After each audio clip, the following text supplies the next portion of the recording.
ബ്രാഹ്മണി പുന്നക്കൻ ഞാനും ഡയസിരിക്കുക സദസ്സിലുള്ള എൻ്റെ പ്രിയമുഖങ്ങളായ തക്കയും മുഖത്ത് ചന്ദ്രനായഞ്ചേരി. ഞാൻ സമയം അവിടെ ഇല്ലാത്തതുകൊണ്ട് എല്ലാവരുടെയും പേര് പറയുന്നതിന് ക്ഷമിക്കാം. ചരിത്രം ഒരു സാമ്പ്രദായിക ധാരണയിൽ ഒരു ഓർമ്മപ്പെടുത്തലാണ്.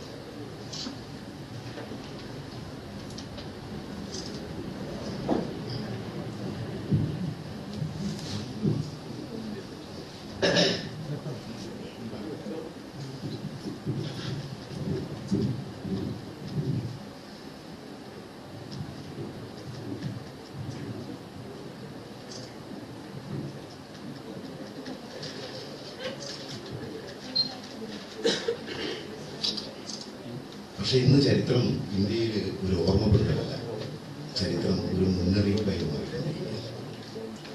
പ്രത്യേകിച്ച് സമീപകാലത്ത് ഇന്ത്യയിൽ അധികാരത്തിൽ വന്ന ഒരു ഫാസിസ്റ്റ് ഗവൺമെന്റ് നമുക്കെന്ന് പറയാം. നമ്മുടെ ചരിത്രവും ചരിത്ര പുരുഷന്മാരെയൊക്കെ വളച്ചൊടിക്കുകയും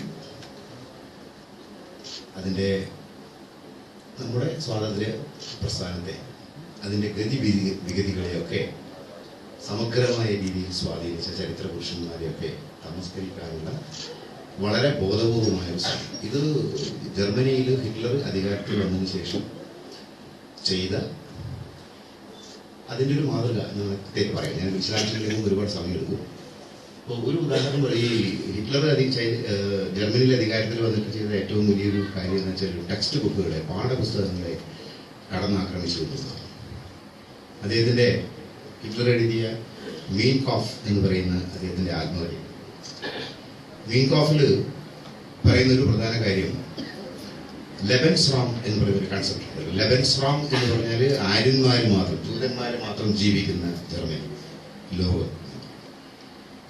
ഇന്നത്തെ ഒരു സംഘപരിവാർ രാഷ്ട്രീയത്തിൻ്റെ ഒരു ടെക്സ്റ്റ് എന്ന് പറയുന്നത് ഹിന്ദുക്കൾ മാത്രം ജീവിക്കുന്ന ഇന്ത്യ, ഹൈന്ദവ രാഷ്ട്രീയത്തിൻ്റെ ഒരു വളരെ അപകടകരമായ ഒരു രീതിയിലേക്ക് പോകുമ്പോൾ ഇന്ത്യയിലെ എല്ലാ മതേതര പ്രസ്ഥാനങ്ങളുടെയും എന്നെപ്പോലെയുള്ള മതേതരവാദികളായ അധ്യാപകരുടെയും ധർമ്മം നമ്മുടെ മഹിതമായ നമ്മുടെ പാരമ്പര്യത്തെ നിലനിർത്തുന്ന രീതിയിൽ ശക്തമായ പോരാട്ടങ്ങൾക്ക് തുടക്കം കൊടുക്കുക.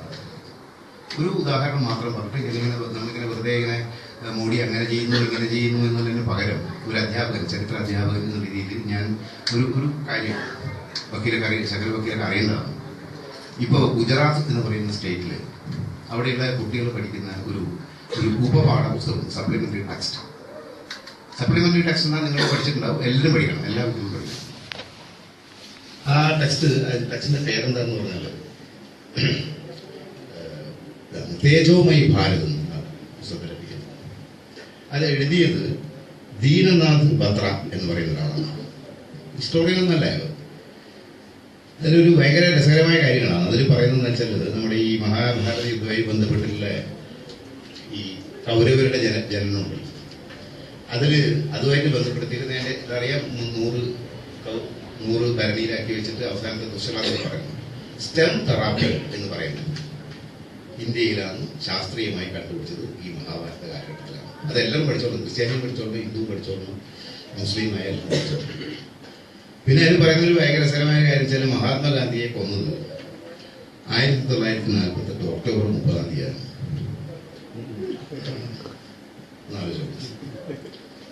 പിന്നെ 1947 ഇന്ത്യ വിഭജനത്തിന് ശേഷം നിലവിൽ വന്ന 2 രാജ്യങ്ങളാണ്, ഒന്ന് പാകിസ്ഥാൻ, ഒന്ന് India.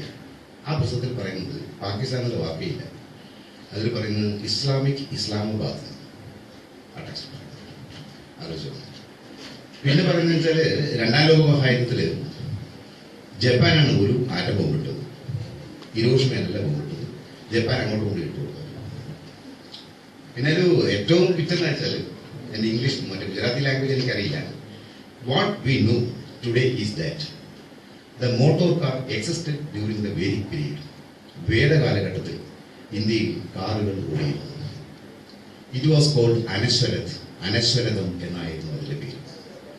Usually a rath is pulled by horses, but an anashwarat means one that run without hose or yandrarath, what is today a motor car.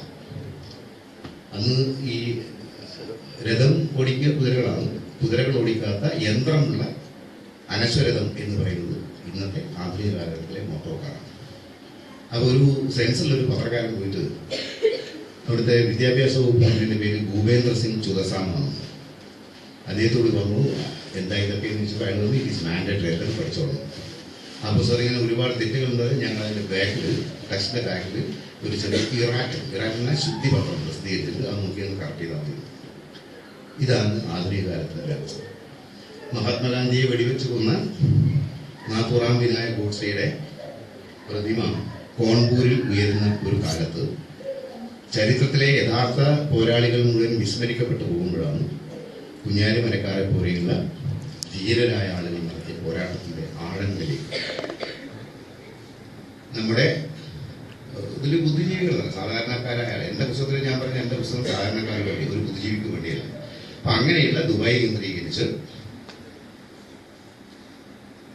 മഹാനായ ഒരു മനുഷ്യന്റെ പുത്രൻ എന്ന് പറഞ്ഞ ആസാബിന്റെ നേതൃത്വത്തിൽ ഒരു കുഞ്ഞാലിമരക്കാർ ഗ്ലോബൽ ഫൗണ്ടേഷൻ, ആ പേര് തന്നെ ഭയങ്കര സംഭവം. ഇങ്ങനൊരു സംഭവത്തിൽ ഈ സംഘടന ഇങ്ങനെ ഇവിടെ വന്നപ്പോൾ ഇതിനെ ക്ഷണിച്ചതിൽ എനിക്ക് വളരെയധികം സന്തോഷമുണ്ട്. നിങ്ങൾ നടത്തുന്ന ഈ ശ്രമത്തിന് എല്ലാവിധ ഒരു ചരിത്ര വിദ്യാർത്ഥി എന്നുള്ള എല്ലാവിധ പിന്തുണയും പ്രഖ്യാപിച്ചുകൊണ്ട് ഞാൻ കുഞ്ഞാലിമരക്കാരെ കുറിച്ച്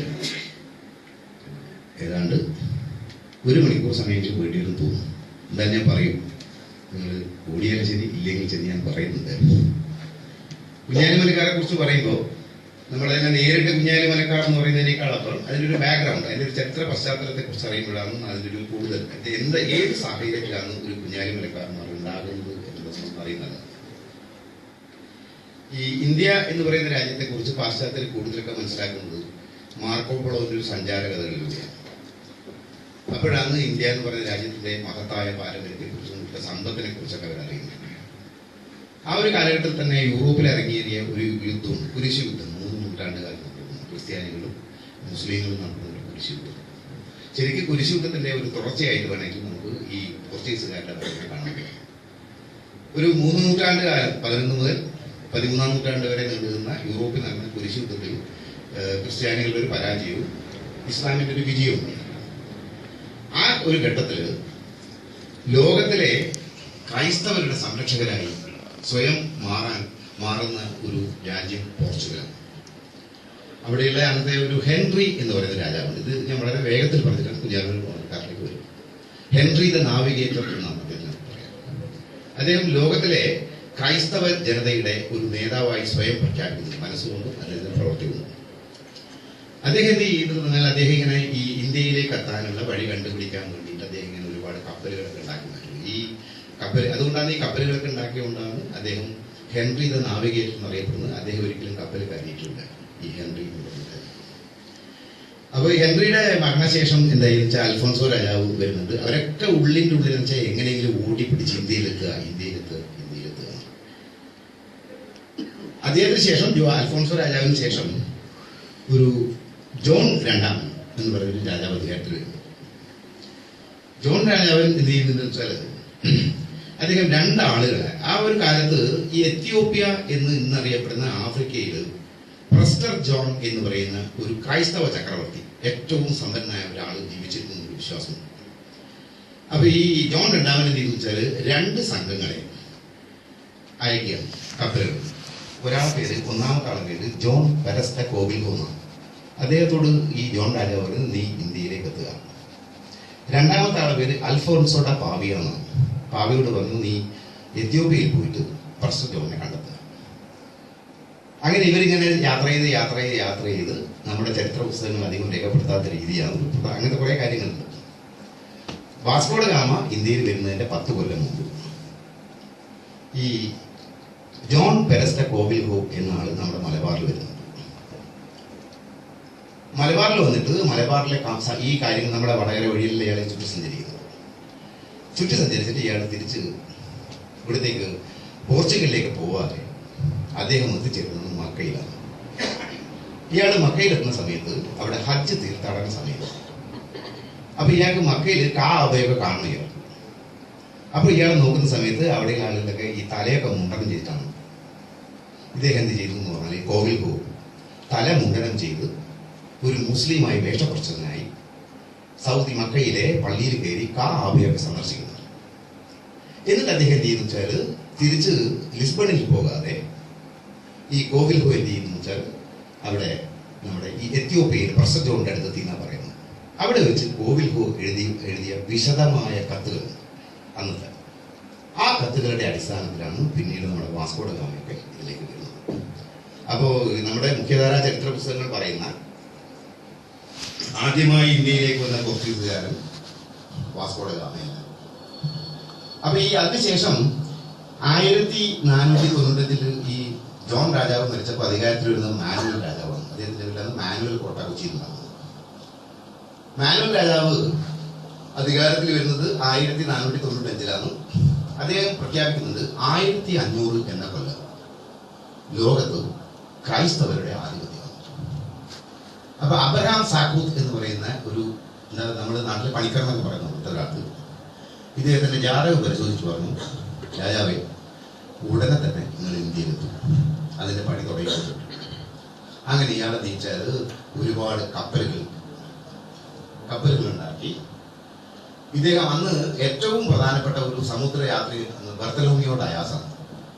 എല്ലാവരും വിചാരിച്ച് ബർത്തലോമിയോ ഡയാസിനെയാണ് ഇയാൾ അയക്കുന്നത്. പക്ഷെ ഇയാൾ അയക്കുന്നത് വാസ്കോ ഡ ഗാമയാണ്. 3 കപ്പലുകളാണ്, ഞാൻ ചുരുക്കിയിട്ടാണ് പറയുന്നത്, 3 കപ്പലുകളാണ് വാസ്കോ ഡ ഗാമയുടെ സംഘം വരുന്നത്. അതിലൊന്നിന്റെ പേര് സാവോ ഗബ്രിയേൽ, രണ്ടാമത്തെ കപ്പലിന്റെ പേര് സാവോ റാഫേൽ, മൂന്നാമത്തെ കപ്പലിന്റെ പേര് ബെറിയോ. അതിന്റെ കൂടെ തന്നെ ഒരു സംവാര കപ്പലും. ഈ വാസ്കോ ഡ ഗാമ പുറപ്പെടുന്ന സമയത്ത് ഒരു ഭയങ്കര പ്രാർത്ഥനകളൊക്കെ നടത്തി. അവിടെ ഒരു ടാഗൂസ് നദിയുണ്ട്. ടാഗൂസ് നദിക്കരയിലെ അവർ ലേഡി ബെത്തൽഹേം എന്ന് പറയുന്ന ഒരു പള്ളിയിൽ ഭയങ്കര പ്രാർത്ഥനയൊക്കെ നടക്കുന്നു. പുറപ്പെടുന്നു. പ്രാർത്ഥന ചെയ്തിട്ട് എല്ലാവരും കൂടിയിട്ട് പിതാവേ ഈ ആത്മാവിന് കൂട്ടായിരിക്കണമേ എന്നൊക്കെ പറഞ്ഞു. എല്ലാവരും ഇങ്ങനെ കരഞ്ഞിട്ട് എല്ലാവരും കൂടി കരഞ്ഞ് ആ സ്ഥലം അറിയപ്പെടുന്നത് ഷോർ ഓഫ് ടിയേഴ്സ് എന്നാണ്, കണ്ണീർ തീരമാണ്. എന്നിട്ട് കുറെ കുതിരപ്പുറത്താണ് വാസ്കോ ഡ ഗാമ ഇങ്ങനെ കയറുന്നത്. ഇയാൾ അനിയനൊക്കെ ഉണ്ട്, പൗലോ ഡ ഗാമയൊക്കെ ഉണ്ട്. ഭയങ്കര അങ്ങനെ കപ്പലിൽ കയറി ഇങ്ങനെ യാത്ര ഇങ്ങനെ പുറപ്പെട്ട് അതിൽ ഈ വരുന്ന സമയത്ത് 170 ആൾക്കാരാണ് ഒട്ടാകെ യാത്ര അതിലുള്ളത്. അതിലാരൊക്കെയെന്ന് വെച്ചാൽ കുറെ പുരോഹിതന്മാരുണ്ട്. ക്രൈസ്തവ മതം പ്രചരിപ്പിക്കുക എന്ന ലക്ഷ്യത്തോടു കൂടി പോർച്ചുഗീസ് പാതിരിമാർക്കായിരിക്കുന്നത്.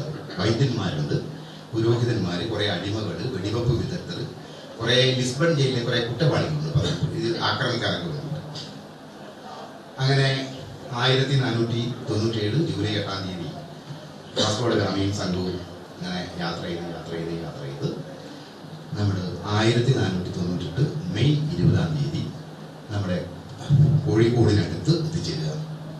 അപ്പൊ നേരത്തെ മന്ത്രി ശങ്കരൻ പറഞ്ഞതിൽ ഒരു ചരിത്രപരമായ ഒരു പെശകോടെ വരുന്ന വെച്ചാൽ വാസ്കോ ഡ ഗാമ കപ്പലിറങ്ങിയത് കാപ്പാടാണെന്നാണ് നമ്മുടെ പൊതുധാരണ. വാസ്കോ ഡ ഗാമ കാപ്പാട് കപ്പലിറങ്ങിയിട്ടില്ല. അത് ആർക്കിയോളജിക്കൽ ഡിപ്പാർട്ട്മെന്റിൽ തെറ്റാണ്. വാസ്കോ ഡ ഗാമ ശരിക്കും കപ്പലിറങ്ങുന്നത് എവിടെയാണെന്ന് വെച്ചാൽ പന്തലായനിലാണ്. ഇതെങ്ങനെയാണ് നമുക്ക് മനസ്സിലാക്കാൻ പറ്റുന്നത് വെച്ചാൽ ഈ അൽവാരോ വെൽഹോ എന്ന് പറയുന്ന ഒരു സൈനികനുണ്ട് ഈ കപ്പൽ, ഒരു പോകുന്ന കപ്പൽ. അദ്ദേഹം ഈ അവിടുന്ന് യാത്ര തുടങ്ങിയിട്ട് വാസ്കോ ഡ ഗാമ ഇവിടെ എത്തി തിരിച്ച് അന്ന് പോകുന്ന വരെയുള്ള എല്ലാ കാര്യങ്ങളും ഇയാൾ വെച്ചൊരു കടലാസിൽ എഴുതി വെച്ചിട്ട് തിരിച്ച് നാട്ടിലെത്തിയപ്പോൾ ലിസ്ബണിലെത്തിയപ്പോൾ ഒരു ചാക്കിന്റെ കെട്ടിലാക്കിയിട്ട് നീച്ചൽ ഏതൊരു സ്ഥലത്ത് മുന്നേ കൊണ്ടുപോയി. ഓപ്പോർത്തോ എന്നാണ് പള്ളിയുടെ ഒരു ലൈബ്രറിയാണ്. ഓപ്പോർത്തോ എന്ന് പറയുന്ന ഒരു ലൈബ്രറി കൊണ്ട് ആരോട് അവിടെ കൊണ്ടുപോയി. കുറെ കാലം കഴിഞ്ഞിട്ട് കാസ്റ്റനാഡ എന്ന് പറയുന്ന കേംബ്രിഡ്ജ് യൂണിവേഴ്സിറ്റിയിലെ ഒരു ചരിത്ര ഗവേഷകൻ രേഖകൾ സൂക്ഷിക്കുന്ന ആള് ഈ രേഖ എടുത്ത് കടലാസൊക്കെ എടുത്ത് പരിശോധിച്ചു പോകുമ്പോൾ ഒരു പണ്ട് എഴുതിയതാണെന്നുള്ള ഇത് വന്നപ്പോൾ ഇവരിത് ആദ്യം ധരിച്ച് വാസ്കോ ഡ ഗാമ എഴുതിയതാണ്. പിന്നീട് നടന്ന ഗവേഷണത്തിലാണ് ഇത് വാസ്കോ ഡ ഗാമയല്ല, ഈ കോവിൽ ഹോ എന്ന് പറയുന്ന ആൾ എഴുതിയതാണ്, അൽവാരോ വെൽഹോ എഴുതിയതാണ്. എന്നിട്ട് അതിൻ്റെ ഒരു ഇംഗ്ലീഷ് പരിഭാഷ വാസ്കോ ഡ ഗാമയുടെ യാത്രയുടെ 500ാം വാർഷികത്തിന് E.J. റവൻസ്റ്റീൻ എന്ന് പറയുന്ന ആള് a journal of the first voyage of Vasco da Gama 1497-99 എന്ന പേരിൽ എൻ്റെ കയ്യിലുള്ള പുസ്തകം. അതിൽ ഈ കോവിൽ ഹോ അൽവാരോ വെൽഹോ കൃത്യമായിട്ട് പറയുന്നത് ഞങ്ങൾ ഇറങ്ങിയത് പന്തലായിലാണ്. മാത്രമല്ല കാപ്പാടികൾ എത്തുന്നുണ്ട്. അത് 8 ദിവസം കഴിഞ്ഞാൽ 8 ദിവസം കഴിഞ്ഞിട്ട് ഈ വാസ്കോഡ ഗാമേനെ ഈ നായർ പടയാളികൾ പോയിട്ട് ഒരു പല്ലക്കിൽ ഇങ്ങനെ ഇരുത്തിയിട്ട് അത് കൊണ്ടുപോകും. കാപ്പാട് എത്തിയിട്ട് എന്ത് ചെയ്യുന്ന വെച്ചാൽ അവിടെ ഒരു സമ്പന്നൻ, അയാൾ ഹിന്ദു ആണോ മുസ്ലിം ആണോ നിഗൽ ക്ലിഫിന്റെ പുസ്തകത്തിൽ പറയുന്നില്ല. അവിടെ എത്തിയിട്ട് ഇവർ എന്ത് വെച്ചാൽ കരിമീൻ പൊരിച്ചത്, നെല്ലുകരിന്റെ ചോറ്, തൈര് അത് കൂട്ടിയിട്ട് വാസ്കോഡ ഗാമയൊക്കെ ഭയങ്കര ഭക്ഷണം കഴിക്കുന്നുണ്ട്. അപ്പൊ ഇവർ വരുന്ന സമയത്ത് ഇവര് ഹിന്ദുക്കളുടെ രാജ്യമാണെന്ന് ഇവർക്ക് അറിയില്ല. ഇവർ ധരിക്കുന്ന മുഴുവൻ എന്താ വെച്ചാൽ ക്രിസ്ത്യാനികളുടെ രാജ്യമാണ്. അതിനൊരു പ്രധാന കാരണം വെച്ചാൽ ഇവരിങ്ങനെ കപ്പൽ ഇങ്ങനെ മെലിന്ദ വഴി ഇങ്ങനെ വരുന്ന സമയത്ത് ഒരു ഇന്ത്യയുടെ കപ്പൽ, അതിൽ ഹിന്ദുക്കളായിരിക്കണം, കപ്പൽ ഇങ്ങനെ ആഫ്രിക്കയിൽ അങ്ങോട്ട് പോകുന്നു. അപ്പൊ ഈ വാസ്കോഡ ഗാമ പറയും കപ്പൽ നിർത്തി പിടിച്ച് കയറാൻ പോയി, പിടിക്കുന്നു പോയി. അപ്പൊ അതിലുള്ള ഹിന്ദുക്കളെ ഇവരെ കയ്യിൽ എന്തൊരു ചെറിയൊരു സാധനം. അപ്പൊ ഈ പോർച്ചുഗീസുകാർ തോക്കും ഇവരെ ചോന അങ്കിയൊക്കെയാണ് ഭയങ്കര ഇതൊക്കെ ഇട്ട് കാണുമ്പോൾ ഇവരെ തിരിച്ച് ഈ സാധനം കയ്യിൽ വെച്ചിട്ട് ഇവരിങ്ങനെ കൃഷ്ണ കൃഷ്ണ കൃഷ്ണ കൃഷ്ണ എന്ന് ജപിക്കുന്നതായിരിക്കും.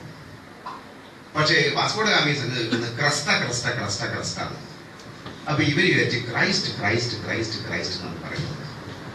അപ്പൊ ഇവർ ധരിക്കുന്നത് ഈ പോകുന്ന രാജ്യമാണ് ക്രിസ്ത്യാനികളുടെ രാജ്യം.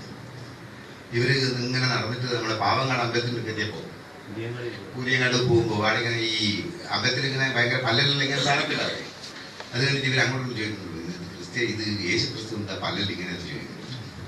ഞാൻ പേടിച്ചിട്ട് കോഴിക്കോട് എത്തിയപ്പോ ഇവര് പോർച്ചുഗീസുകാര് കടൽക്കൊള്ളക്കാരാണെന്നും ഇവരിവിടെ തോക്കുമായി വന്ന് നേരത്തെ പറഞ്ഞു ഇവര് തോക്കുമായി വന്നതിനെ ബോധമുണ്ടായപ്പോ അറബി വ്യാപാരികൾ സാമൂതിരിയോട് പറയുന്നുണ്ട്, രാജാവേ ഇവര് കള്ളന്മാരാണ്, നിങ്ങളിവരെ അടുപ്പിക്കരുത്. ഇവര് വരുന്നതിന് മുമ്പ് തന്നെ അറിയാം മുസ്ലിം വ്യാപാരികളെ, അറബി വ്യാപാരികളെ കോഴിക്കോട് നിന്ന് ആട്ടി ഓടിക്കുക എന്നതാണ് ഇവരുടെ പ്രാഥമികമായ അജണ്ട. അപ്പം ഈ വാസ്കോഡ ഗാമയുടെ കപ്പലിൽ നിന്ന് ആദ്യം പുറത്തിറങ്ങുന്നത് ജോൺ നൂനസ് എന്ന് പറയുന്ന അടിമയാണ്. ഇയാൾ എന്ത് ചെയ്യുന്നു വെച്ചാൽ മെല്ലെ നടന്നിട്ട് കോഴിക്കോട് അങ്ങാടിയിലെത്തി, വലിയങ്ങാടി ആയിരിക്കണം.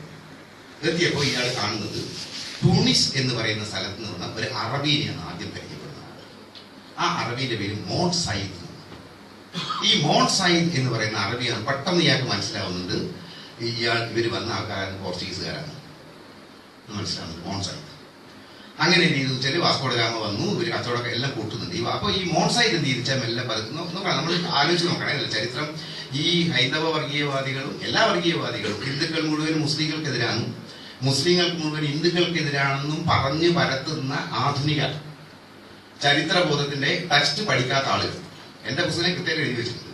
ഈ മോൺ സയ്യിദ് എന്ത് ചെയ്യുന്ന അറിയാം, അവസാനം വാസ്കോഡ ഗാമയിൽ ഭയങ്കര ഫ്രണ്ടായി. വാസ്കോഡ ഗാമ തിരിച്ചു പോകുമ്പോൾ ഇയാൾ മതം മാറി, മുസ്ലിമായ മോൺ സയ്യിദ് മതം മാറി ഒരു പുതിയ ക്രിസ്ത്യാനിയാണ്. അയാളുടെ പേര് ഗസ്പാർ ദ ഗാമ എന്നാക്കി മാറ്റുകയാണ് ചരിത്രത്തിലെ. ഈ ഗസ്പാർ ദ ഗാമ അവിടെ എത്തിയിട്ട് പറയുന്ന ബഡായികളുണ്ട്, ഇന്ത്യ അങ്ങനെയാണ് ഇങ്ങനെ ക്രിസ്ത്യാനികളാണ്, 1000 ആന 18,000 അത് ഈ മാനുവൽ രാജാവ് ഈ കാലഘട്ടത്തിൽ ഞെട്ടിപ്പോകുന്നു. വാസ്കോഡ ഗാമയിൽ തിരിച്ച് ഒരു വാസ്കോഡ ഗാമയും സാമൂതിരി തമ്മിലുള്ള ബന്ധം. പക്ഷെ സാമൂതിരി ആദ്യഘട്ടത്തിൽ കറക്റ്റാണ്, കാരണം കോഴിക്കോട് സത്യത്തിന്റെ നഗരം. MGS നാരായണൻ എഴുതിയൊരു പുസ്തകമുണ്ട്, Calicut the city of truth revisited എന്നാണ് പറയുന്ന പുസ്തകത്തിന്റെ പേര്. കണ്ണൂർ എത്തിയപ്പോൾ കണ്ണൂർ രാജാവിന് കോലത്തിലേക്ക് കയറിയിട്ട് ഇവരായിട്ട് കുസ്തി കളിച്ചിട്ടാണ് പോകുന്നത്. കണ്ണൂർ കടപ്പുറത്ത് നിന്ന് കുറെ ആശാരികളെ കൊണ്ടുവന്നിട്ട് ഒരു മരത്തിന്റെ പാലം ഉണ്ടാക്കി. പിന്നെ അന്നത്തെ ഏറ്റവും വിലപിടിപ്പുള്ള സ്വർണ്ണങ്ങളും വാസ്കോഡ ഗാമക്ക് ചെയ്യുന്നത്. വാസ്കോഡ ഗാമ തിരിച്ചവിടെ എത്തി. തിരിച്ച് അവിടെ എത്തിയതിനു ശേഷം രണ്ടാമത് വരുന്നത് കബ്രാളാണ്. കബ്രാളിനോട് മാനുവൽ രാജാവ് പറയുന്ന ഒരു വാക്കുണ്ട്, അത് ഈ അടുത്ത കാലത്ത് ഇറങ്ങിയ ഒരു വലിയ മികച്ച പുസ്തകമാണ് നിഗൽ ക്ലിഫിന്റെ ദ ലാസ്റ്റ് ക്രൂസേഡ്. ഭയങ്കര പുസ്തകമാണ്. അതിലെന്താ വെച്ചാൽ മതനിന്ദകരെ ഒന്നുകിൽ ക്രൈസ്തവരാക്കുക അല്ലെങ്കിൽ വധിക്കുക.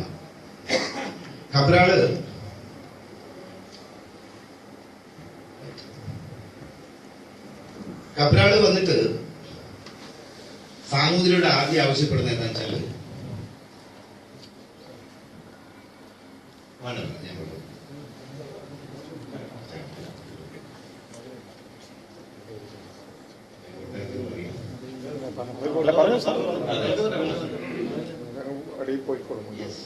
കബ്രാളാണ് ശരിക്ക് നമ്മുടെ ഈ കോഴിക്കോടൻ തീരത്ത് വന്നിട്ട് വെടി പൊട്ടിക്കുന്നത്. ആദ്യമായിട്ട് കബ്രാൾ ഉയർത്തിയ വെടിയച്ചകൾ ഒരു 100 കാലം കേരളക്കരയെ മുഴുവൻ പ്രകമ്പനം കൊടുക്കുകയാണ്. ഈ മാനുവൽ രാജാവിന്റെ കണക്കുകൂട്ടലുകൾ മുഴുവൻ തെറ്റിപ്പോയി. ആ സമയത്താണ് വാസ്കോഡ ഗാമയെ രണ്ടാമതായി വന്നത്. അവിടെയാണ് നേരത്തെ ഡയസസാർ പറഞ്ഞ നമ്മുടെ കപ്പലിന്റെ ആക്രമണം കൊടുക്കുന്നത്. വാസ്കോഡ ഗാമ രണ്ടാമത് പുറപ്പെടുന്ന സമയത്ത് അവിടുത്തെ ലിസ്ബൺ കത്തീഡ്രലിൽ വലിയൊരു ചടങ്ങ്, ഭയങ്കര ആളുകളൊക്കെ കൂടി പാട്ടൊക്കെ പാടി ഭയങ്കര. അവിടെ ആരൊക്കെ വെച്ചാൽ ഫെറാറയിലെ ഡ്യൂക്ക് ഉണ്ട്, ആൽബർട്ടോ കാന്റിനോ, വെനീസിലെ സ്ഥാനത്തുണ്ട്, പിയാട്രോ പാസ്കാലിനോ എന്നൊക്കെ പറഞ്ഞവരൊക്കെ ഉണ്ട്. എന്നിട്ട് ഒരു വലിയ അങ്കി അണിയിച്ച് ഈ മാനുവൽ രാജാവിനെ കൈപിടിച്ച് ഗാമിങ്ങനെ മുത്തോളൂ. എന്നിട്ട് ഇയാൾക്കൊരു അഡ്മിറൽ ഓഫ് ഇന്ത്യ എന്നൊരു ബിരുദം കൊടുക്കും. രണ്ടാമത്തെ വരവിൽ ഗാമക്ക് ഇയാൾ കൊടുക്കുന്ന നിർദ്ദേശം കോഴിക്കോട് അങ്ങാടിയിൽ ഒരു അറബി കച്ചവടം ചെയ്യുന്നു. കറക്റ്റ് സമയം. അതിനുള്ള എല്ലാ തയ്യാറെടുപ്പോടും കൂടിയാണ് വാസ്കോഡ ഗാമ രണ്ടാമത് വരുന്നത്. രണ്ടാമത്തെ വരവ് എന്ന് പറയുന്നത് 1502 ഫെബ്രുവരി 10 രണ്ടാമത്തെ യാത്ര. 20 കപ്പലുകൾ, 800 പടയാളികൾ. ഈ കപ്പലിങ്ങനെ വാസ്കോഡ ഗാമ ഇങ്ങനെ ശരിക്കും കൊല്ലുക എന്നുള്ളതാണ്, അറബികളെ മുഴുവൻ കൊല്ലുക എന്നുള്ള രീതിയിലാണ് വരുന്നത്. ഇങ്ങനെ വന്ന് വന്ന് വന്ന് നമ്മുടെ കണ്ണൂരിന്റെ അടുത്തുള്ള മാടായി കടപ്പുറം, മാടായി ആ കടലിൽ വരുന്ന സമയത്താണ് മക്കയിൽ നിന്ന് ഹജ്ജ് കഴിഞ്ഞിട്ട് ഒരു കപ്പൽ ഇങ്ങനെ തിരിച്ചു പോകുന്നത്. ആ കപ്പലിന്റെ പേര് മെറീന. ആ കപ്പലിന്റെ ഉടമസ്ഥനായിരുന്നെ കോഴിക്കോട് വലിയങ്ങാടിയിലെ വലിയൊരു കുരുമുളക് കച്ചവടക്കാരുണ്ട്. അദ്ദേഹത്തിന്റെ പേര് ജവഹർ ഉൽ ഹക്ക് എന്നാണ്. അന്ന് ഇന്നത്തെ പോലെ ഒന്നും ഹജ്ജിന് പോകാൻ പറ്റില്ല, ഭയങ്കര സമ്പന്നരായ ആളുകൾക്ക് മാത്രമേ പോകാൻ പറ്റൂ. ഇദ്ദേഹവും ഇദ്ദേഹത്തിന്റെ സുഹൃത്തുക്കളും 240ഓളം വലിയ സ്ത്രീകളും പുരുഷന്മാരുണ്ട്, കുറെ കുട്ടികളുണ്ട്. ഭയങ്കര പൈസക്കാരാണ്. ഇവരെ കയ്യിലും കാതിലും പെണ്ണുങ്ങളൊക്കെ ഭയങ്കര ആഭരണങ്ങളൊക്കെയാണ്. ഈ കപ്പൽ തീരുമാനിച്ചാൽ വാസ്കോഡ ഗാമ ആദ്യത്തെ, ഒരു പക്ഷേ ആധുനിക ഇന്ത്യ ചരിത്രത്തിലെ ഒരു വംശത്തെ മാത്രം കണ്ടെത്തി നടത്തിയ ആദ്യത്തെ കൂട്ടക്കൊല എന്ന് പറയുന്നത് മുദ്രയിലാണ്. അത് നടക്കുന്നത് 1502 ഒക്ടോബറിലാണ്. അപ്പൊ ഈ കപ്പലിന് മുകളിൽ ഒരു വളയുന്നുണ്ട്. അപ്പൊ ഈ അണയ തട്ടിൽ വാസ്കോഡ ഗാമ കിൽ കിൽ, ഇംഗ്ലീഷാണ്, അവർ ലാംഗ്വേജ് എന്നറിയില്ല, കൊല്ലാൻ പറയുകയാണ്. അപ്പൊ ഈ ഇവരിങ്ങനെ കയറിയിട്ട് തോക്കലെടുത്തിട്ടാണ് ഇവർ കയറുന്നത്. കയറുന്ന സമയത്ത് ഈ സ്ത്രീകൾ എന്ത് ചെയ്യും, സ്ത്രീകളും കുട്ടികളൊക്കെ, സ്ത്രീകൾ അവരെ കയ്യിലും കാതിലൊക്കെ ഉള്ള സ്വർണ്ണാഭരണങ്ങൾ കഴിച്ചു കൊടുത്തിട്ട് കൊല്ലരുത് കൊല്ലരുത് എന്നിങ്ങനെ അലറിക്കരയും. ഇത് മുഴുവൻ കാണുന്ന ടോമേ ലോപ്പസ് എന്ന് പറയുന്ന ഒരു നാവികൻ ഇത് മുഴുവൻ എഴുതി വെച്ചിട്ടുണ്ട്. എന്നിട്ട് എന്ത് ചെയ്യുന്നു വെച്ചാൽ ഒടുവിൽ ഇങ്ങനെ അതിൽ നിന്ന് ഒരു 17 മുസ്ലിം കുട്ടികളെ കപ്പലുണ്ടായിരുന്നു. ഗാമ എന്ത് ചെയ്യുന്ന വെച്ചാൽ ബലാത്കാരമായി പിടിച്ചു കൊണ്ടുപോയിട്ട് മാമോദീസ മുക്കി ക്രിസ്ത്യാനിയാണ്, ക്രൈസ്തവരാണ്. അതിൻ്റെ ഒരു കാര്യം എന്താണെന്ന് പറഞ്ഞാൽ ഏതോ ഒരു പോർച്ചുഗീസ് കുട്ടിയെ മക്കയിൽ കൊണ്ടുപോയിട്ട് മതം മാറ്റി മുസ്ലിം ആക്കി എന്നുള്ള പ്രതികാരമാണ്. സാമൂഹ്യത്തിൽ ഒരു കത്ത് ഒതുക്കി കൊടുക്കുന്നത് കാലഘട്ടത്തിൽ. ഇത് ഒരു ഞെട്ടിക്കുന്ന സംഭവമാണ്. അവസാനം ഈ ഒരു രക്ഷയില്ലാത്തൊരവസ്ഥ വന്ന സമയത്ത് ഈ ഹജ്ജിന് പോയ തീർത്ഥാടകർ തമ്മിൽ ഫൈറ്റ് നടന്നിട്ട് അവസാനം ഈ വെടിയിങ്ങനെ കൊടുത്തത് 3ാമത്തെ ദിവസം മറ്റുമാണ് ഈ 400ഓളം വരുന്ന യാത്രികരെ ജാബർ ബെയ് എന്ന് പറയുന്ന ഈജിപ്തിലെ സുൽത്താന്റെ ഒരു പ്രതിദ്വീപ് ആ കപ്പലുണ്ട്, കുരുമുളക് കച്ചവടം ജാബർ ബെയ്. ഇവര് മുഴുവൻ ഈ മാടായി കടപ്പുറത്ത്, ഒരു പക്ഷേ മാടായി കടലിന്റെ ഡിസ്കവറി ചാനലൊക്കെ പോയി തപ്പി നോക്കിയിട്ട് പക്ഷേ കപ്പലിന്റെ അവശേഷം കിട്ടിയെന്ന് വരാം. ആക്ച്വലി ടാലന്റ് ഈ വാസ്കോഡ ഗാമ രണ്ടാമതെത്തി. ഞാൻ പറഞ്ഞു വരുന്നത് കുഞ്ഞാലി മലക്കാരിലേക്ക് വരുന്നതിന് തരുന്നു. വാസ്കോഡ ഗാമ എത്തിയിട്ട് ആദ്യം നേരെ ഇയാൾ സാമൂഹിക കുറ്റോടി ഇനി ഒരൊറ്റ മുസ്ലിം വ്യാപാരി ഇവിടെ വരാൻ പാടില്ല, സാമൂഹിക പോകുന്നുണ്ട് പറ്റില്ല. അപ്പൊ ഈ വാസ്കോഡ ഗാമ ശുഭിതനായി ഇയാൾ കടപ്പുറത്തേക്ക് വരുന്ന സമയത്താണ് മിക്കവാറും നമ്മുടെ കുറ്റ്യാടിപ്പുഴയിലൂടെ ആയിരിക്കണം നാടൻ വഞ്ചിയിൽ 24 ആൾക്കാർ അരിയുമായി പോകുന്ന സമയത്ത് ഇവരെ പിടിച്ചിട്ട് എന്താ ചെയ്തെന്ന് അറിയില്ല. ഭീകരമാണ് ആ സാധനത്തെ. വാസ്കോഡ ഗാമ ഭയങ്കര ചരിത്ര പുരുഷനാണെന്ന് പറഞ്ഞിട്ട് പല യൂണിവേഴ്സിറ്റികളിൽ ഗാമ ചേർന്ന്, അതാണ് സംഭവം. പിടിച്ചിട്ട് ആദ്യം ചോദിച്ചാൽ ഇവർ ചെവി ഇങ്ങനെ മുറിച്ചു കഴിഞ്ഞു ആദ്യം, പിന്നെ മുറിക്കുന്ന മൂക്കാണ്. പിന്നെ എന്ത് ചോദിച്ചാൽ വലിയ വാള് കൊണ്ട് കൈ വെട്ടിക്കളു. പിന്നെ എന്ത് ചോദിച്ചാൽ കൈ വെട്ടാത്ത ആൾക്കാരെ ഇങ്ങനെ പിടിച്ചു വെച്ചു കപ്പൽ. എന്നിട്ട് വലിയ ഇരുമ്പിന്റെ വടി കൊണ്ട് നീച്ച് ഇവിടെ അടിക്കുക, പല്ലിന്റെ ഇവിടെ അടിച്ചിട്ട് ചോരയും ചുണ്ടും പല്ലൊക്കെ ഇടാതെ തുപ്പാൻ സമയമില്ല. ഇവരെന്ത് ചെയ്യുക, ഈ പല്ലും ചോരയൊക്കെ എന്ത് ചെയ്തിട്ട് ഇവർ വിഴുങ്ങണം, വിഴുങ്ങാത്തവരെ വായിങ്ങനെ കൊത്തു ഞെട്ടിച്ച് കളഞ്ഞതാണ്.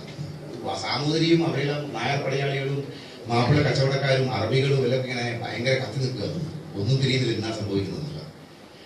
അപ്പോൾ സാമൂതിരി ആ ഘട്ടത്തിൽ എന്ത് ചെയ്യുന്ന വെച്ചാൽ കൊച്ചി രാജാവിന് വിവരം കൊടുക്കും, ഇതാ ഇങ്ങനെ വന്നിട്ട് കുഞ്ഞുമോൻ വന്നിട്ടുണ്ട്, ഇവിടെ ഇങ്ങനെ കലാപം നടക്കുകയാണെന്നിട്ട്. അപ്പോൾ കൊച്ചി രാജാവിൻ്റെ അടുത്തേക്ക് തലപ്പണ്ണ നമ്പൂതിരി എന്ന് പറയുന്ന ഒരു ബ്രാഹ്മണ ശ്രേഷ്ഠനെ വാസ്കോഡ ഗാമ അയക്കുന്നുണ്ട്. ഈ ഘട്ടത്തിൽ വാസ്കോഡ ഗാമക്ക് ആവശ്യമായ മുഴുവൻ ഒത്താശയും ചെയ്തു കൊടുക്കുന്നത് കോയപ്പക്കി എന്ന് പറയുന്ന ഒരു മുസ്ലിം. അത് ചരിത്രത്തിൽ. അപ്പൊ ഈ വർഗീയവാദികൾ പറഞ്ഞു വരുന്ന ചരിത്രം സിറാജ് ദൗളയെ ഒറ്റിക്കൊടുത്താരാണ് മിർജാഫർ, ടിപ്പു സുൽത്താൻ ഒറ്റിക്കൊടുത്താരാണ് മിർ സാദിഖ്. ആലോചിക്കണം. മിർ സാദിഖ് ടിപ്പു സുൽത്താൻ മരിക്കുന്ന ഘട്ടമെത്തിയിട്ട് അധികാരത്തിലേക്ക് വരാനുള്ള മീർ സാദിഖിന്റെ മോഹങ്ങളെ തകർക്കുന്നത് ശേഖർ എന്ന് പറയുന്ന ഒരു ഹിന്ദു പടയാളിയാണ് കുത്തിക്കൊടുക്കുന്നത്. ആരാ പഴശ്ശിരാജാവിനെ കുറിച്ച് കൊടുത്തത്? പുലാപ്രക്കാരനായ പേര് തമ്മിൽ ഒട്ടിക്കൊടുത്താരാണ് അവിടുത്തെ ഹിന്ദുക്കൾ. അപ്പൊ ഇന്ത്യയുടെ ചരിത്രം ഹിന്ദുക്കൾ ഒരു ഭാഗത്തും മുസ്ലിങ്ങൾ ഒരു ഭാഗത്തുമായി നടത്തിയ പോരാട്ടങ്ങളുടെ ചരിത്രമല്ല എന്നുള്ളതാണ് ബേസിക് ടെക്സ്റ്റ്. നിങ്ങൾ ഞാനും മനസ്സിലാക്കേണ്ട ഏറ്റവും പ്രധാനപ്പെട്ട കാര്യം. അത് തമസ്കരിക്കുകയാണ് ഇപ്പോഴത്തെ ഹൈന്ദവ ഫാസിസ്റ്റ് നേതൃത്വം. ഈ ഗാമ തിരിച്ചു പോകുന്നത് തന്നെയാണ് പോർച്ചുഗീസുകാര് ഏറ്റവും വലിയ ക്രൂരതകൾ കാണിക്കുന്നത്. ഗ്രാമ മൂന്നാമത്തെ പ്രാവശ്യം വരുന്നുണ്ട്. പതുക്കെ എന്ത് ചെയ്യുന്നു വെച്ചാൽ പോർച്ചുഗീസുകാർ ആധിപത്യം സ്ഥാപിക്കുന്നു. ആധിപത്യം സ്ഥാപിച്ചതിന് ശേഷം ഇവരുടെ ഏറ്റവും വലിയ ശത്രുക്കളാണ് ചില മുസ്ലിങ്ങളാണ്. ഇവരെന്ത് ചെയ്യുന്നു വെച്ചാൽ പല പള്ളികളും കയറി ഖുറാനിലും ധരിച്ചു കിടന്നു. പള്ളികളിൽ കയറി മതപഠി ചെയ്യുന്ന ആളുകളല്ലേ അവരൊക്കെ അറ്റാക്ക് ചെയ്യുന്നത് ഇവര് ഭീകരമായിട്ട്. മുസ്ലിങ്ങളാണ്, മുസ്ലിം വിരോധമാണ് ഏറ്റവും അധികം ഭയങ്കരമായിട്ട് കാണിക്കുന്നത്. പിന്നെ ഇവര് ഭയങ്കര ആധിപത്യം കിട്ടിയതിന് ശേഷമുള്ള സംഭവം വെച്ചാൽ ഇവര് കാണിച്ച ക്രൂരതകൾ അവിടെയാണ് നമ്മുടെ കുഞ്ഞാലിമലക്കാർ ഇങ്ങനെ പൊന്തി വരുന്ന ഒരു ചരിത്ര സാഹചര്യം എന്ന് പറയുന്നത്. ഈ ജുമാൻഡ കാസ്ട്രോ എന്ന് പറയുന്ന ഒരാളുണ്ട്. അദ്ദേഹം ഗുജറാത്തിന്റെ തീരത്തൊക്കെ വന്നിട്ട് ജീവനുള്ള മുഴുവൻ ചെടികളും കോഴികളും പക്ഷികളും നമ്മുടെ മനുഷ്യരെ മുഴുവൻ ഇങ്ങനെ കൊല്ലുവാനാണ് രാത്രി കാലങ്ങളിൽ പോയിട്ട്. മൊസ്കിറ്റോയുടെ പരിപാടി എന്ന് വെച്ചാൽ നമ്മുടെ ഇന്ത്യക്കാർ പോകുന്ന കപ്പലിൽ പാനി കയറിയിട്ട് കൊല്ലുക വയറ്റൊക്കെ കുത്തിയിട്ടാണ് പോലും കൊന്നിട്ട് പോർച്ചുഗീസ് അങ്ങനത്തെ ഒരു പായയുണ്ട് ഒരു പ്രത്യേകം. ഈ ശവം ഈ പായയിൽ ഇങ്ങനെ കെട്ടിയിട്ട് കടലിലേക്ക് ഇങ്ങനെ ചാടും. ഇതിൽ തിമിങ്ങലൊക്കെ വന്ന് തിന്നുന്നു, സ്രാവൊക്കെ വന്ന് തിന്നുന്നില്ല. അത് കണ്ടിട്ടാണ് ഇങ്ങനെ പൊട്ടിച്ചിരിക്കുന്നത്. ഈ പെട്രോഡ പെറോട്ട എന്ന് പറയുന്ന ഒരു സൈനിക മേധാവിയുണ്ട് പോർച്ചുഗീസുകാരുടെ ആ ഘട്ടത്തിലുള്ള. അയാളുടെ പരിപാടി എന്ന് വെച്ചാൽ ഈ ഇന്ത്യക്കാരായ തീരപ്രദേശങ്ങളിലെ ആൾക്കാരുടെ പെണ്ണുങ്ങളൊക്കെ തുറന്ന സമയമുണ്ടാവേ രാത്രി വീട്ടിൽ കയറിയിട്ട് തോക്കുകൊണ്ട് ഉറങ്ങിക്കിടക്കുന്ന ആൾക്കാരൊക്കെ വെടിവെച്ച് കൊടുക്കും. ഡുറാത്തയുടെ എക്ക എന്ന് പറയുന്ന ഒരു പോർച്ചുഗീസ്, ഇതൊക്കെയാണ് അവിടെയാണ് നമ്മുടെ ഈ കുഞ്ഞാലിമലക്കാരുടെ പ്രസക്തി. ഇദ്ദേഹം എന്താ വെച്ചാൽ ഇന്ത്യക്കാരെ പിടിച്ച് കൊന്നിട്ട് ശവം ഇങ്ങനെ കട്ട് ചെയ്തിട്ട് ഉപ്പിലിട്ടിട്ട് ഉണക്കി വെക്കും. അതിൽ ഏറ്റവും കൂടുതൽ കാണിച്ചൊരു മനുഷ്യൻ അസവേഡോ എന്ന് പറയുന്ന ഒരു പോർച്ചുഗീസുകാരാണ്. ഇയാൾക്ക് ഏറ്റവും ഇഷ്ടം എന്താ വെച്ചാൽ ഒരു ഗല്ലെ എന്ന് പറയുന്ന ഒരു പക്ഷിയുണ്ട് പോർച്ചുഗലിൽ. ഗല്ലെ എന്ന പക്ഷിയുടെ കരച്ചിലിങ്ങനെ എന്ന് പറയുന്ന ഒരു പ്രത്യേക ശബ്ദമാണ്. അപ്പൊ ഇയാൾക്ക് ഈ കാക്കേനെ പോലത്തെ സാധനമാണ് നമ്മുടെ നാട്ടിലെ. ഇയാളിങ്ങനെ ആലോചിക്കുമ്പോൾ ഈ ഗല്ലേന്റെ ശബ്ദം കേൾക്കുന്നത് ഇയാൾക്ക് ഭയങ്കര ഇഷ്ടമായതുകൊണ്ട് ഇയാളിങ്ങനെ ആലോചിച്ച് കണ്ടുപിടിച്ചത് ജനിച്ച ഉടനെയുള്ള കുഞ്ഞുങ്ങളെ, അതായത് 1 മാസമോ 2 മാസമുള്ള കുട്ടികളെ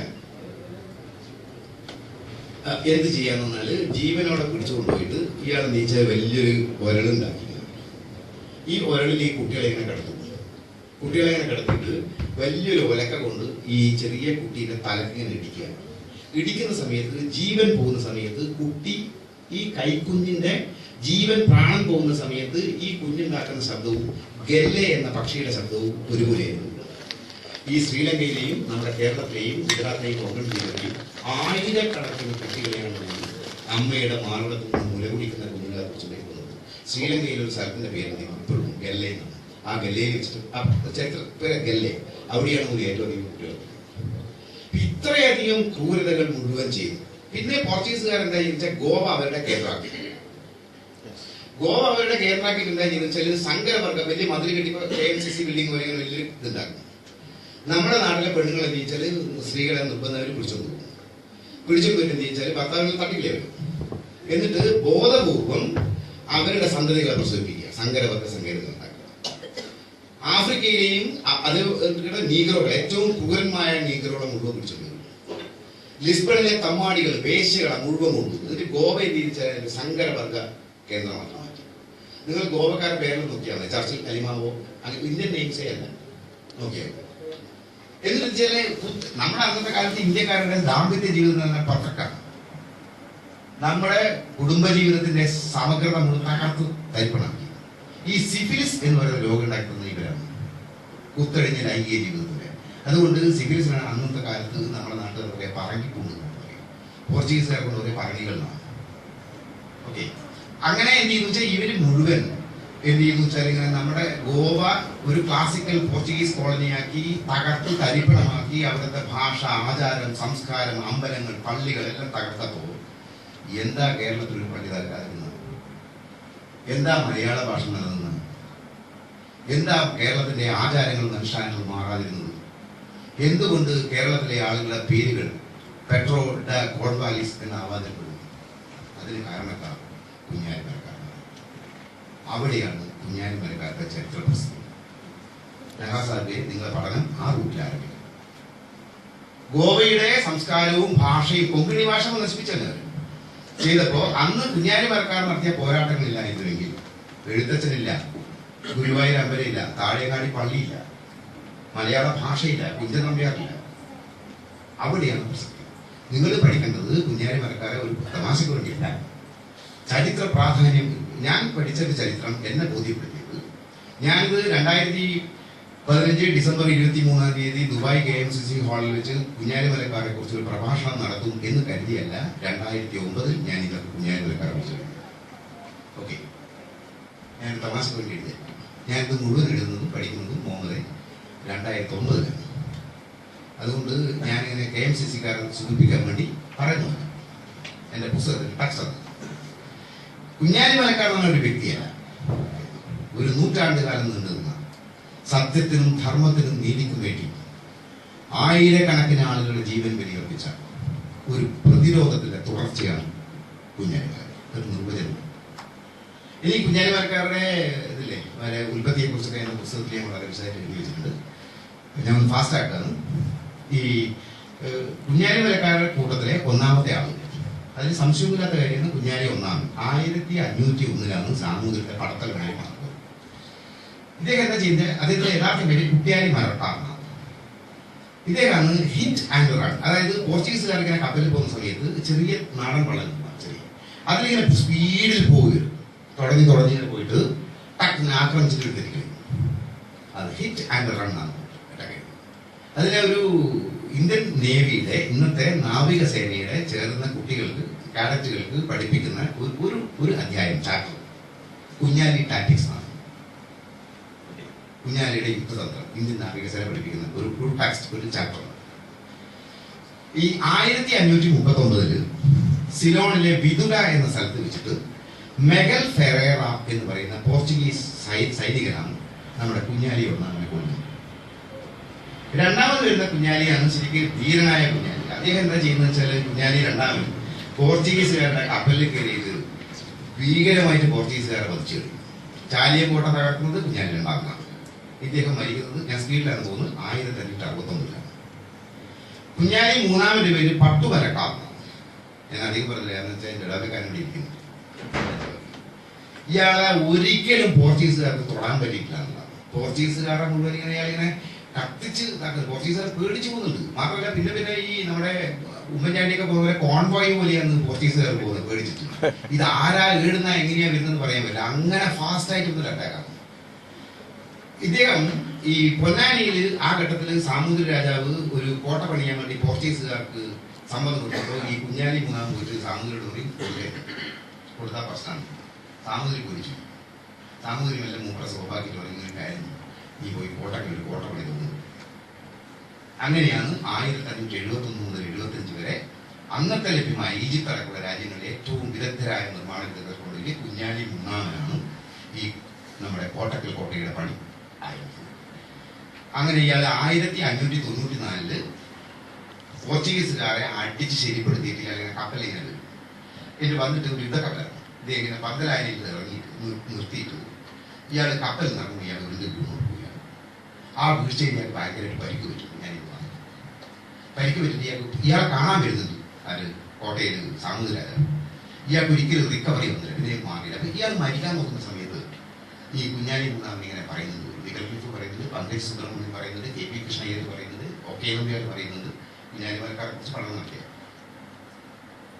ഈ കുഞ്ഞാലി മരക്കാർ ഇങ്ങനെ പറയും, ഈ അള്ളാഹിനോട് ഇങ്ങനെ പ്രാർത്ഥിക്കുന്നുണ്ട്. അള്ളാ, എന്റെ വംശം എത്രയോ കാലം ഈ പോർച്ചുഗീസുകാർക്കെതിരായി നടത്തിയ പോരാട്ടം അവസാനിക്കാൻ പോവുകയാണ്. ആ ചിന്തയിൽ നിന്നുണ്ടായ അസഹനീയമായ ദുഃഖത്തിൽ നിന്നാണ്, അതിൽ മനന്നൊന്ന് ഹൃദയം പൊട്ടിയിട്ടാണ് കുഞ്ഞാലി മൂന്നാമൻ മരിച്ചു വന്നത്. പക്ഷേ ചരിത്രം തെളിയിച്ചത് അദ്ദേഹത്തിന്റെ ഹൃദയവേദന ആസ്ഥാനത്തായിരുന്നു. കാരണം അദ്ദേഹത്തിന് പിൻഗാമിയായി വന്ന കുഞ്ഞാലി നാലാമൻ, ശരിക്കും എല്ലാ അർത്ഥത്തിലും കുഞ്ഞാലി മരക്കാർ എന്ന പോരാട്ടത്തിന്റെ ബേസിക് ആയിട്ടുള്ള മോഡലായി കാണിക്കുന്നത്, രേഖപ്പെടുത്തുന്നത് കുഞ്ഞാലി നാലാമനെയാണ്. കുഞ്ഞാലി നാലാമനെ കുറിച്ച് വടക്കൻ പാട്ട് പറയുന്നത് തച്ചോളിയോധനന്റെ സമകാലികനാണെന്നാണ് പറയുന്നത്. ഇനി കുറെ കാലം കഴിഞ്ഞാൽ BJP ഭരിക്കുന്നെങ്കിൽ പിന്നെ കുഞ്ഞാലി മരക്കാരല്ല ഈ നടത്തിയത്, തച്ചോളിയോധൻ എന്ന ഹിന്ദുവാണെന്ന് വേണമെങ്കിൽ ചരിത്രം വന്നുകൂടാന്നില്ല. അങ്ങനെ കുറുമി വീശിയും വാളോങ്ങിയും അങ്കത്തട്ടുകളിൽ പടക്കോഴികളെ പോലെ പറന്നു നടന്ന ആയോധന വീരനായ തച്ചോളിയോധനാണ് മേ ബി. ഇദ്ദേഹം വഴക്കമായിട്ട് പറഞ്ഞാൽ കോട്ടക്കൽ ഓമന കുഞ്ഞാലിക്ക് നായരും തീയലും ഒന്നുപോലെ എന്ന് പറഞ്ഞാൽ കുഞ്ഞാലി മരക്കാർ നാലാമന്റെ സൈന്യത്തിൽ നായരുണ്ടായിരുന്നു, തീയനുണ്ടായിരുന്നു, ദളിതനുണ്ടായിരുന്നു, ചിലരുണ്ടായിരുന്നു. അപ്പൊ അന്നത്തെ ആദ്യഘട്ടത്തിൽ അധിനിവേശ വിരുദ്ധ പോരാട്ടത്തിൽ നമ്മുടെ നാട്ടിൽ ലഭ്യമായ ഉണ്ടായിരുന്ന ജീവിച്ചിരുന്ന എല്ലാ മതവിഭാഗങ്ങളെയും ഐക്യപ്പെടുത്തി ഒരു മതേതര മുന്നണി ഉണ്ടാക്കി അധിനിവേശ വിരുദ്ധ പോരാട്ടങ്ങൾക്ക് തുടക്കം കുറിച്ചു എന്നുള്ളതും ചരിത്രത്തിലെ നിങ്ങളുടെ ഗ്ലോബൽ ഫൗണ്ടേഷൻ ശ്രദ്ധിക്കുന്ന ഒരു കാര്യമാണ്. ഞാൻ എൻ്റെ ഡീറ്റെയിൽസിലേക്ക് പോകുന്നില്ല. കുറച്ച് കഴിഞ്ഞപ്പോൾ ഈ കോട്ടക്കൽ കോട്ട അത് വലിയ ഗോപുരങ്ങളും കിടങ്ങുകളും പീരങ്കി വെക്കാനുള്ള സംഭവമൊക്കെ ആയിട്ട് കുഞ്ഞാലി നാലാമൻ മാറ്റുന്നുണ്ട്. പിന്നെ കുഞ്ഞാലി നാലാമൻ ഒരു തരം താരപരിവേഷം കിട്ടുക, മമ്മൂട്ടി മോഹൻലാൽ മെഗാസ്റ്റാറായി മാറുന്നു. സാമൂതിരി രാജാവിനെ ജനിച്ച് ഇയാൾക്ക് ഒരു സാമന്തന്റെ പദവി കൊടുക്കും, നായർ നാടുവാഴിയുടെ പദവി കൊടുക്കും. നായന്മാരുടെ ഒരു വലിയ പ്രത്യേകത എന്താണെന്ന് പറഞ്ഞാൽ ആ കാലഘട്ടത്തിൽ നമ്മുടെ നാട്ടിൽ കേരളത്തിൽ പ്രത്യേകിച്ച് മലബാറൊക്കെ രാജാക്കന്മാർ കഴിഞ്ഞാൽ നേരെ നായന്മാരാണ്. ഭൂസ്വത്ത് മുഴുവൻ ദേവസ്വത്തിന്റെയും ബ്രഹ്മസ്വത്തിന്റെയാണ്. ഈ സ്വത്തിന്റെ അധികാരവും ഇവർ കളരിക്കാരാണ് നായന്മാരുടെ മുഴുവൻ. നായന്മാർക്ക് താഴെയുള്ള ആളുകൾ, ഈഴവർ തുടങ്ങിയ ആളുകൾക്ക് ഒരു അവകാശവും മൗലികമായ ഒരു അവകാശമില്ല. മാറു മറക്കാൻ പാടില്ല, പുറത്തിറങ്ങി നടക്കാൻ പാടില്ല, അത് പാടില്ല, ഇത് പാടില്ല, മാലയിടാൻ പാടില്ല, സ്വർണ്ണാഭരണം ധരിക്കാൻ പാടില്ല, കല്ലുമാല സമരം വരുന്ന. ശരിക്ക് ഇത് പൊളിക്കുന്നത്, മലബാറിൽ ഇത് പൊളിക്കുന്നത് ടിപ്പു സുൽത്താനാണ്. നായന്മാരുടെ ഈ ആധിപത്യത്തെ മുഴുവൻ തകർത്ത്, ഞാൻ ഡീറ്റെയിൽസിൽ പോകുന്നില്ല, ടിപ്പുവാണ്. അതുകൊണ്ടാണ് ടിപ്പുവിനെ ഏറ്റവും വലിയ വർഗീയതയിലേക്ക് മാറ്റി. ടിപ്പുവാണ് അവിടെ റോഡ് ഉണ്ടാക്കുന്നത്. ഒരു കാലഘട്ടത്തിൽ ഈ രാജാക്കന്മാരുടെ മുഴുവൻ സ്വാതന്ത്ര്യവും അവകാശവും സ്വത്തും കൈയടക്കി നിന്ന് ഒരു തുള്ളി വിയർപ്പ് പൊടിക്കാതെ ഒരു ഭയങ്കര ജീവിതം, ലക്ഷൂറിയസ് ആയ ഒരു ജീവിതം നയിച്ച് വലിയ നടന്ന ഞാൻ നായരാണേ, നടന്ന നായന്മാര് പിന്നെ ഈ ടിപ്പുവിന്റെ വരവോട് കൂടി തന്നെ അവരെ എല്ലാം കൂട്ടി കഥ കഴിഞ്ഞൊന്നൊരു നായർ സമുദായത്തിന്റെ. അതുകൊണ്ടാണ് പണ്ടത്തെ നായന്മാരുടെ വീട്ടിലൊക്കെ പോറ്റിയ പട്ടികൾക്ക് പേരിട്ടത് ടിപ്പു എന്ന്. ടിപ്പു ബാബാൻ വെറുപ്പ് തീർക്കാറ്. അങ്ങനെയാണ് വിശ്വം, അങ്ങനെയാണ് കേട്ടോ. അപ്പൊ ഈ സമയത്ത് ഈ കുഞ്ഞാലി നാലാമനൊരു സാമന്തന്റെ പദവി, നാടുവാഴിയുടെ പദവിയിലേക്ക് വരുമ്പോൾ നായന്മാർക്ക് സഹിക്കാനായിട്ട്. അപ്പൊ ഈ പരദൂഷണത്തിന് നായന്മാർ ബെസ്റ്റ് വന്നു. അപ്പൊ ഈ കുഞ്ഞാലി മരക്കാർക്കെതിരായിട്ട് ഇവർ നിയന്ത്രിച്ച് ദുഷ്പഠിക്കാൻ പറ്റും. അപ്പൊ അതിലുണ്ടാക്കിയ ഏറ്റവും പ്രധാനപ്പെട്ട ഈ OK നമ്പ്യാർ, കുഞ്ഞാലി മരക്കാരെ കുറിച്ച് ഏറ്റവും മികച്ച പഠനം നടത്തിയ ബാംഗ്ലൂർ യൂണിവേഴ്സിറ്റിയിലെ ഇംഗ്ലീഷ് പ്രൊഫസറായിരുന്നു OK നമ്പ്യാർ. ഇദ്ദേഹത്തിന്റെ കുഞ്ഞാലീസ് അഡ്മിറൽസ് ഓഫ് കാലിക്കറ്റ് ഒരു ഭയങ്കര പുസ്തകം. ആ പുസ്തകത്തിൽ അദ്ദേഹം പറയുന്നത് ഒരു അടിയോടി സംഭവം, അരിയോടി എന്നാ പറയുന്നത്. അരിയോടി എന്ന് പറഞ്ഞാൽ അടിയോടിയാണ്. ഒരു അടിയോടി, നായർ അടിയോടിയുടെ വീട്ടിൽ കയറി ഈ കുഞ്ഞാലി നാലാമൻ അദ്ദേഹത്തിന്റെ ഭാര്യയെയും മറ്റു സ്ത്രീകളെയും അപമാനിച്ചു എന്നുള്ള സംഭവം ഈ മെനഞ്ഞുണ്ടാക്കിയിട്ട് ഈ സാമൂതിരിയെയും കുഞ്ഞാലി നാരായണനെയും വെട്ടിക്കാനുള്ള എല്ലാ കുൽസിത ശ്രമങ്ങളും പരദൂഷണങ്ങളും ആരംഭിക്കുന്നത് നായന്മാർ തുടക്കം.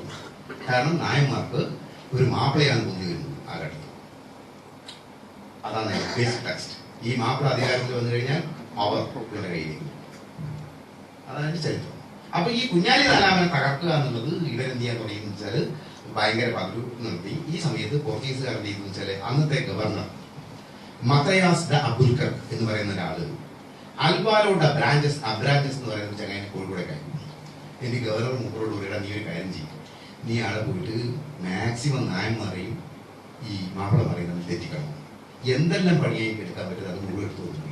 ഈ അബ്രാഞ്ചസ് എന്താ ചെയ്യുന്നത് വെച്ചാൽ നമ്മളത് കോഴി, കോട്ടക്കൽ, വടകര ആ ഭാഗത്ത് മുഴുവൻ പോയിട്ട് പുറമേക്ക് പോകുന്നത് നായന്മാരോട് മുഴുവൻ പോയിട്ട് ഇതാ ചങ്ങായിനെ ശ്രദ്ധിച്ചോളെ എന്നുള്ള രീതിയിൽ.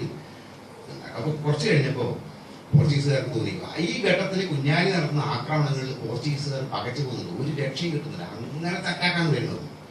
മാത്രമല്ല ഈ തച്ചോളിയോധന ഒരു കാലഘട്ടം ആയതുകൊണ്ട് തച്ചോളിയോധനൻ ഒരു ചരിത്ര പുരുഷനല്ല ഒരർത്ഥത്തിൽ, കാരണം ഫോക്കാണ്, വടക്കൻ പാട്ടുകളിൽ ജീവിക്കുന്ന ഒരാളാണ്. അപ്പൊ നമുക്ക് അതിനെ ഒരു ചരിത്ര പുരുഷനായിട്ട് ചരിത്രം രേഖപ്പെടുത്തിയിട്ടില്ല. അപ്പൊ ആ ഒരു കാലഘട്ടത്തിൽ നമ്മുടെ നാട്ടിൽ ഏറ്റവും അധികം ശക്തമായിട്ട് വരുന്നത് കളരി പാരമ്പര്യം. ആ കളരി പാരമ്പര്യത്തിലെ മെയ്യഭ്യാസികളായ ആളുകൾ മുഴുവൻ കുഞ്ഞാലിയുടെ സൈന്യത്തിൽ ഉണ്ടായിരിക്കണം.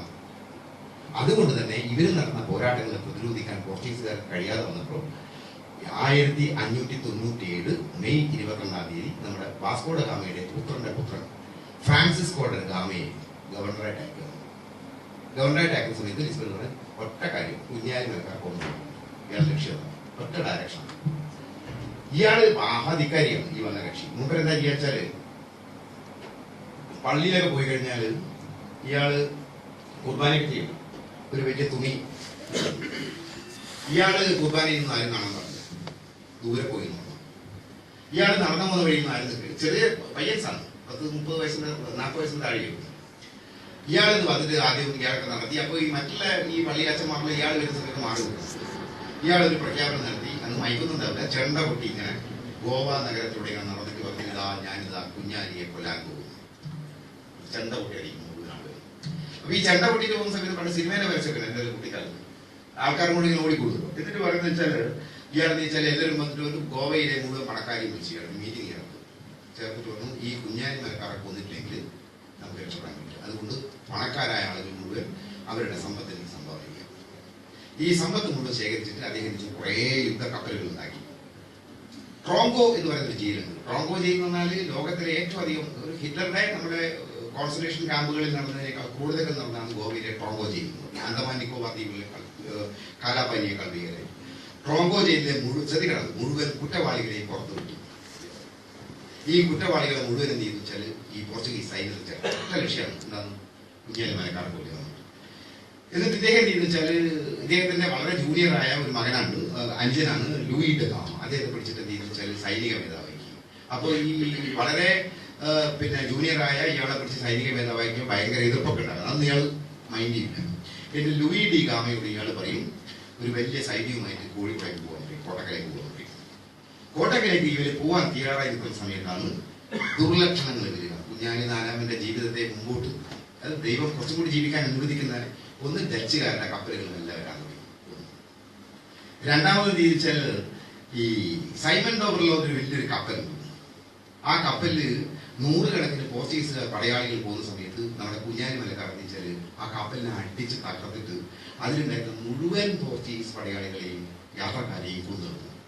ഞെട്ടിപ്പോയി ഗോവൻ ഭരണകൂടം, ഗവർണർ കൗൺസിൽ എന്ന് പറയുന്നത്.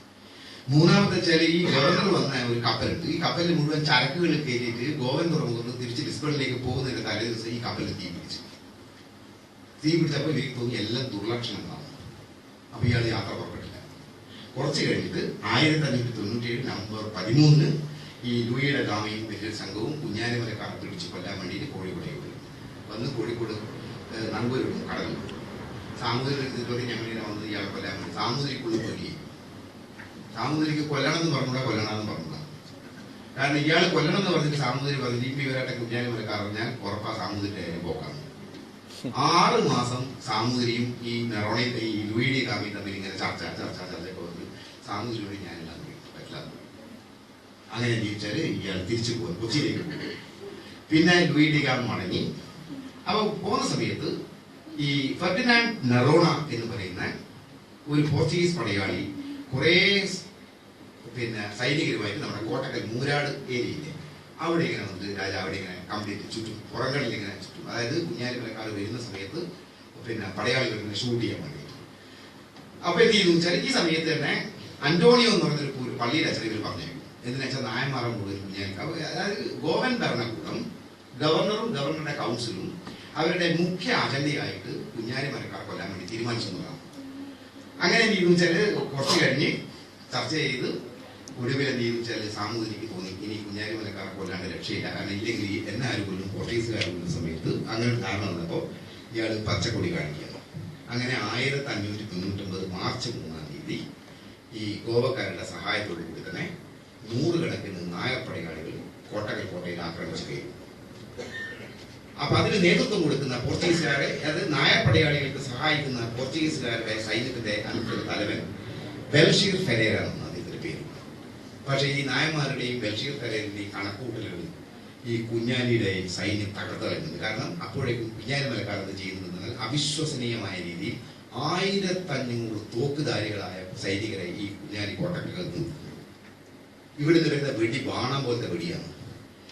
100 കണക്കിന് നായന്മാർ നീക്കം മരിച്ചു. അപ്പൊ ഇവർ യുദ്ധത്തിന്റെ ഒരു ടാക്ടിക്സ് എന്താ ചെയ്തതെന്ന് പറഞ്ഞാൽ അതിൽ ചിത്രമൊക്കെ ഉണ്ട്. ലിസ്ബൺ ലൈബ്രറിയിലുണ്ട്. ഈ ഇരിങ്ങപ്പാറയിലാണ് നമ്മുടെ ഇപ്പോഴത്തെ ക്രാഫ്റ്റ് വില്ലേജിന്റെ. അന്നത്തെ പാറ വലിയ പാറയാണ്. ആ പാറ മുഴുവൻ ബ്രിട്ടീഷുകാർ പൊട്ടിച്ചിട്ടാണ് മംഗലാപുരം മുതൽ കോയമ്പത്തൂർ വരെയും ഷൊർണൂർ വരെയുള്ള റെയിൽവേയുടെ ട്രാക്കിലെ കല്ലില്ലേ അത് മുഴുവൻ ഈ ഇരിക്കൽ പാറ പൊടിച്ചത് മുഴുവൻ പാറയെ പൊടിച്ചത്. അതാണ് പർപ്പസ് മുഴുവൻ. ആ പാറ ഭയങ്കര ഭീകരമായ പാറയാണ്. ഇവരെ നിജ നായർ പടയാളിൽ നിന്നിട്ട് വലിയൊരു ചൂട്ട നമ്മുടെ നാട്ടിലെ ചൂട്ടാന്ന് പറയും, മനസ്സിലാന്ന് തോന്നുന്നു. ചൂട്ട് അങ്ങനെയല്ല പറയാം. വലിയൊരു ചൂട്ട കെട്ടിയിട്ട് എന്ത് ചെയ്യാന്ന് വെച്ചാൽ ഇരിക്കൽ പറയുന്ന മേലെ ഒരാൾ പോയി നിന്നിട്ട് ഇവരെ ഒരു സൈന്യം റെഡിയായി നിൽക്കുന്ന സമയത്ത് ചൂട്ട കത്തിച്ചിട്ട് ഒന്നിച്ചു. പക്ഷെ ഈ കൊണ്ടുപോയ നായർക്ക് ബുദ്ധിലേശം കുറവായതുകൊണ്ട് ഇയാള് ഒരുക്കപ്പാടത്ത് ഇയാൾ എടുക്കുന്നതിന്റെ തൊട്ടു മുമ്പേ ഇയാള് ചൂട്ട കത്തിച്ച് ഒന്നിച്ചു പിടിച്ചപ്പോ ഇവരെ ടൈമിങ് തെറ്റിപ്പോയി. ടൈമിങ് തെറ്റിയ സമയത്താണ് കുഞ്ഞാലിന്റെ ഭീകരമായ ആക്രമണം. ഇത് ഒരിക്കലും പിടിച്ചപ്പോൾ പിന്നെ വെടികൊണ്ടിട്ട് ഇങ്ങനെ വീഴുക. ഒരാൾ കൂടെ ആ ഭാഗത്ത് മുഴുവൻ ഇങ്ങനെ ആളുകൾ വീഴുക. ഈ വീഴുന്ന സമയത്ത് പിന്നെ ഒരു ഫ്രാൻസിസ് ബാറ്റിസ്റ്റ എന്ന് പറയുന്ന ഒരു പള്ളിയിലെ ഒരു പുരോഹിതനുണ്ടാവും.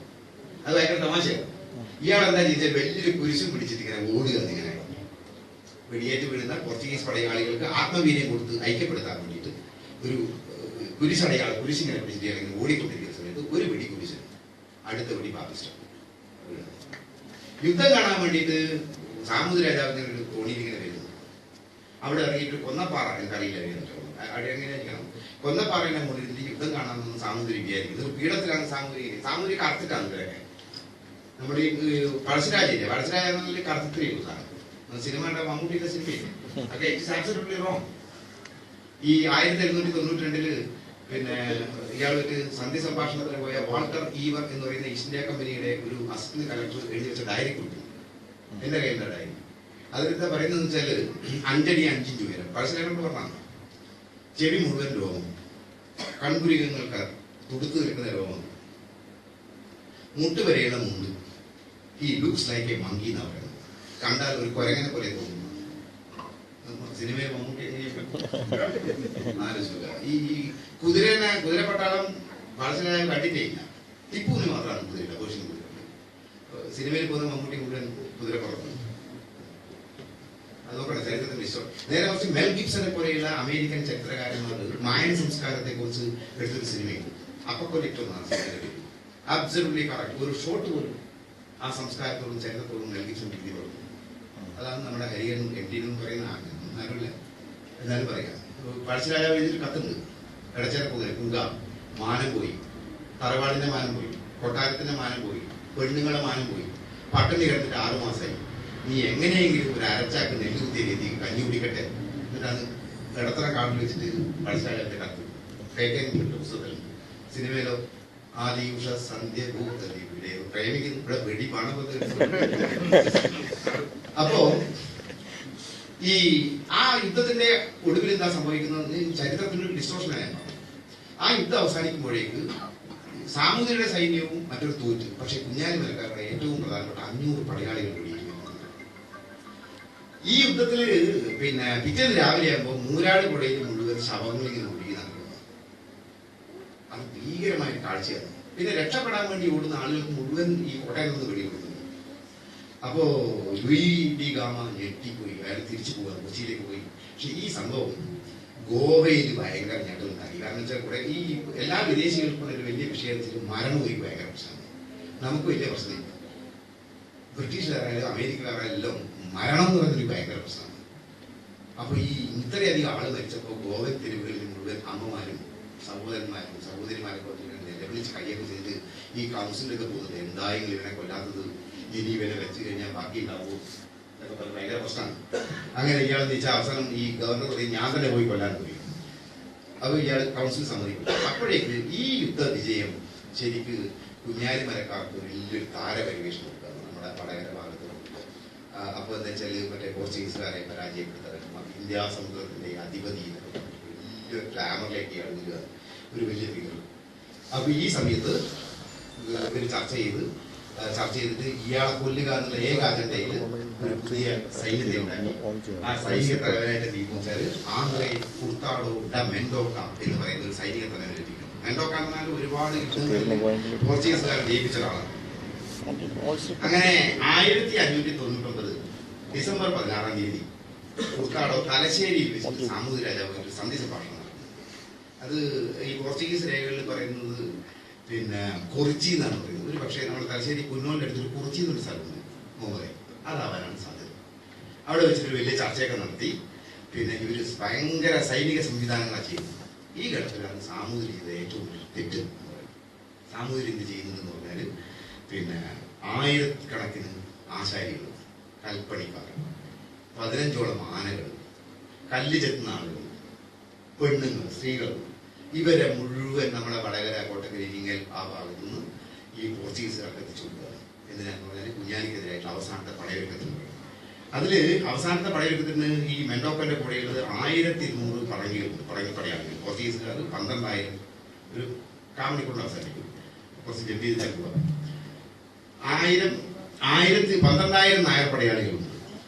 അപ്പം ഇവർ ജയിക്കുന്നത് ഉറപ്പായി. കുഞ്ഞാലിക്ക് പേടി പോയി തോക്കുന്നില്ല.